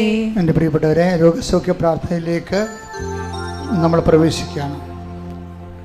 അച്ഛൻ വിവിധമായ രോഗങ്ങളെ ശാസിച്ച് കർത്താവിൻ്റെ നാമത്തിൽ ഉച്ചാരണം ചെയ്യുന്ന പ്രാർത്ഥന ചെല്ലുമ്പോൾ നിങ്ങൾ സ്തുതിച്ചുകൊണ്ടിരുന്നാൽ മതി. ഇവിടെ പ്രാർത്ഥിക്കുന്നവരിൽ ഓൺലൈനിൽ പ്രാർത്ഥിക്കുന്നവരൊക്കെ ഇപ്പോഴും പരിശുദ്ധ അമ്മയുടെ മാധ്യസ്ഥത്തിലെ കൃപാസനത്താറ് ജീവനോടെ പ്രത്യക്ഷപ്പെട്ട പരിശുദ്ധയുടെ മാധ്യസ്ഥത്തിലെ ഈശോയുടെ നാമത്തിലെ ദൈവിക ശാസന പ്രാർത്ഥനയുടെ സമയമാണ്. സ്തുതിക്കട്ടെ. ഹല്ലേലൂയ, ഹല്ലേലൂയ, ഹല്ലേലൂയ, ഹല്ലേലൂയ, ഹല്ലേലൂയ, ഹല്ലേലൂയ. കർത്താവിന്റെ ഉന്നതമായ നാമത്തിന് സ്തോത്രം ചെയ്യുന്നു. കർത്താവിന്റെ വിശുദ്ധ പൗരോഹിത്യത്തെ മഹത്വപ്പെടുത്തണമേ. കർത്താവ് സഭയിലുള്ള സാന്നിധ്യം പ്രകടമാക്കണമേ. കർത്താവിന്റെ വിശുദ്ധ പൗരോഹിത്യത്തെ മഹത്വപ്പെടുത്തണമേ. കർത്താവ് സഭയിലുള്ള സാന്നിധ്യം പ്രകടമാക്കണമേ. 39 വർഷം അർപ്പിച്ച കുർബാനയുടെ യോഗ്യതയായി കൃപാസനത്താറെ ജീവനോടെ പ്രത്യക്ഷപ്പെട്ട പരിശുദ്ധ അമ്മയുടെ മാധ്യസ്ഥതയിലെ കർത്താവിൻ്റെ അവകാശവും ഓഹരിയുമാകുന്ന തിരുസഭയിലെ ഇവിടെ കൂടിയിരിക്കുന്ന എല്ലാ മക്കളുടെ മേലും ഓൺലൈനിൽ പ്രാർത്ഥിക്കുന്നവരുടെ മേലും കർത്താവിൻ്റെ തിരുമുറുപാടുന്ന വലുതുകരം അടിപ്പഴ പോലെ വൈതാഖനം പോലെ ദൈവികമായ സത്യങ്ങളിൽ നിറഞ്ഞു നിൽക്കട്ടെ എന്ന് പ്രാർത്ഥിക്കുന്നു. മാർഗരോഗങ്ങള്, തീരാവ്യാധികള്, ജീവദുരിതങ്ങള് യേശുവിന്റെ നാമത്തിൽ, മാർഗരോഗങ്ങള്, തീരാവ്യാധികള്, ജീവദുരിതങ്ങള് യേശുവിന്റെ നാമത്തിൽ മാറിപ്പോകട്ടെ എന്ന് പ്രാർത്ഥിക്കുന്നു. സന്ധിബന്ധങ്ങളില്, മാംസപെസ്സുകളില്, രക്തഞരമ്പുകളില്, ശരീരകോശങ്ങളില് കർത്താവിന്റെ രക്തം പടരട്ടെ എന്ന് പ്രാർത്ഥിക്കുന്നു. സന്ധിബന്ധങ്ങളില്, മാംസപെസ്സുകളില്, രക്തഞരമ്പുകളില് കർത്താവിന്റെ രക്തം പടരട്ടെ എന്ന് പ്രാർത്ഥിക്കുന്ന ശിശുരോഗങ്ങള്, ക്യാൻസർ രോഗങ്ങള്, പിച്ചുര രോഗങ്ങള്, കരൾ രോഗങ്ങള്, കിഡ്നി രോഗങ്ങള്, ഉദരരോഗങ്ങള്, ഗർഭാശയ രോഗങ്ങള്, അമാശയ രോഗങ്ങള്, തലച്ചോറ് രോഗങ്ങള്, ശ്വാസകോശ രോഗങ്ങള്, വലിവ് രോഗങ്ങള് യേശുവിന്റെ ഉന്നതമായ നാമത്തില്, ശിശുപീഡകള്, പീഡരോഗങ്ങള് യേശുവിന്റെ ഉന്നതമായ നാമത്തില്, സഭയുടെ പ്രാർത്ഥനയുടെ ശക്തിയാൽ യേശുവിന്റെ ഉന്നതമായ നാമത്തില് മാറിയ രോഗങ്ങള്, പ്രശ്ന ക്യാൻസറുകള്, ഉദരരോഗങ്ങള് യേശുവിന്റെ നാമത്തില്, അർശസ് രോഗങ്ങള് യേശുവിന്റെ നാമത്തില്, അർശസ് രോഗങ്ങള് യേശുവിന്റെ നാമത്തിൽ മാറിപ്പോകട്ടെ.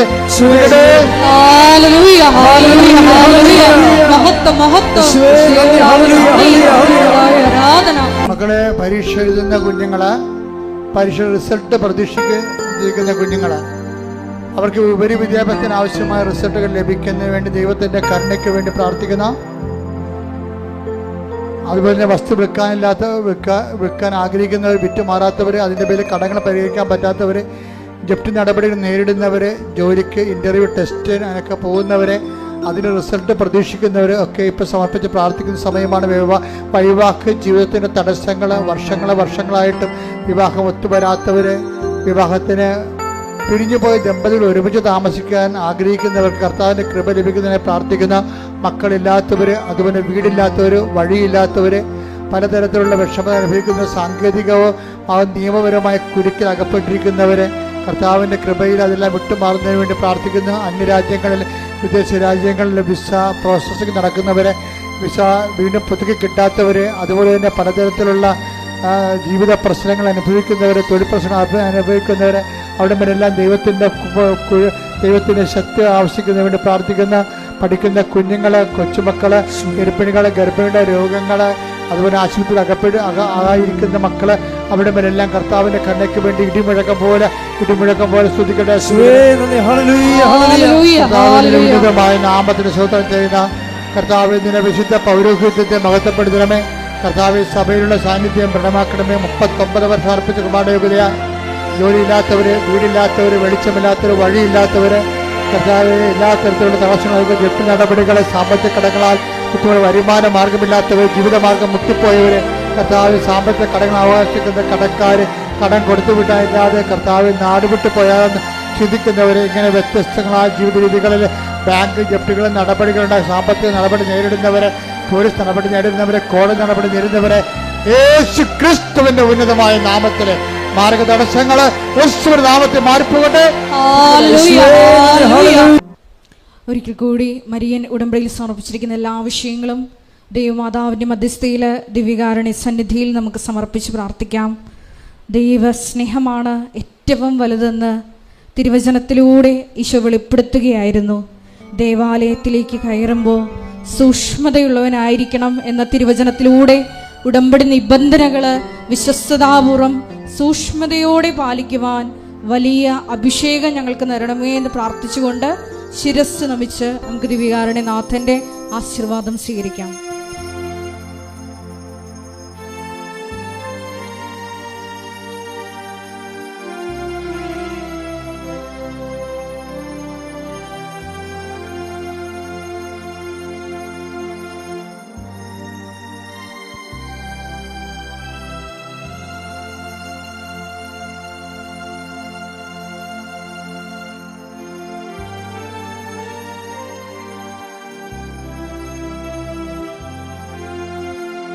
പരിശുദ്ധ പരമ ദിവ്യകാരുണ്യമേ, എന്നുമെന്നും അങ്ങേക്ക് ആരാധന. പരിശുദ്ധ പരമ ദിവ്യകാരുണ്യമേ, എന്നുമെന്നും അങ്ങേക്ക് പരിശുദ്ധ പരമ ദിവ്യകാരുണ്യമേ, എന്നുമെന്നും അങ്ങേക്ക്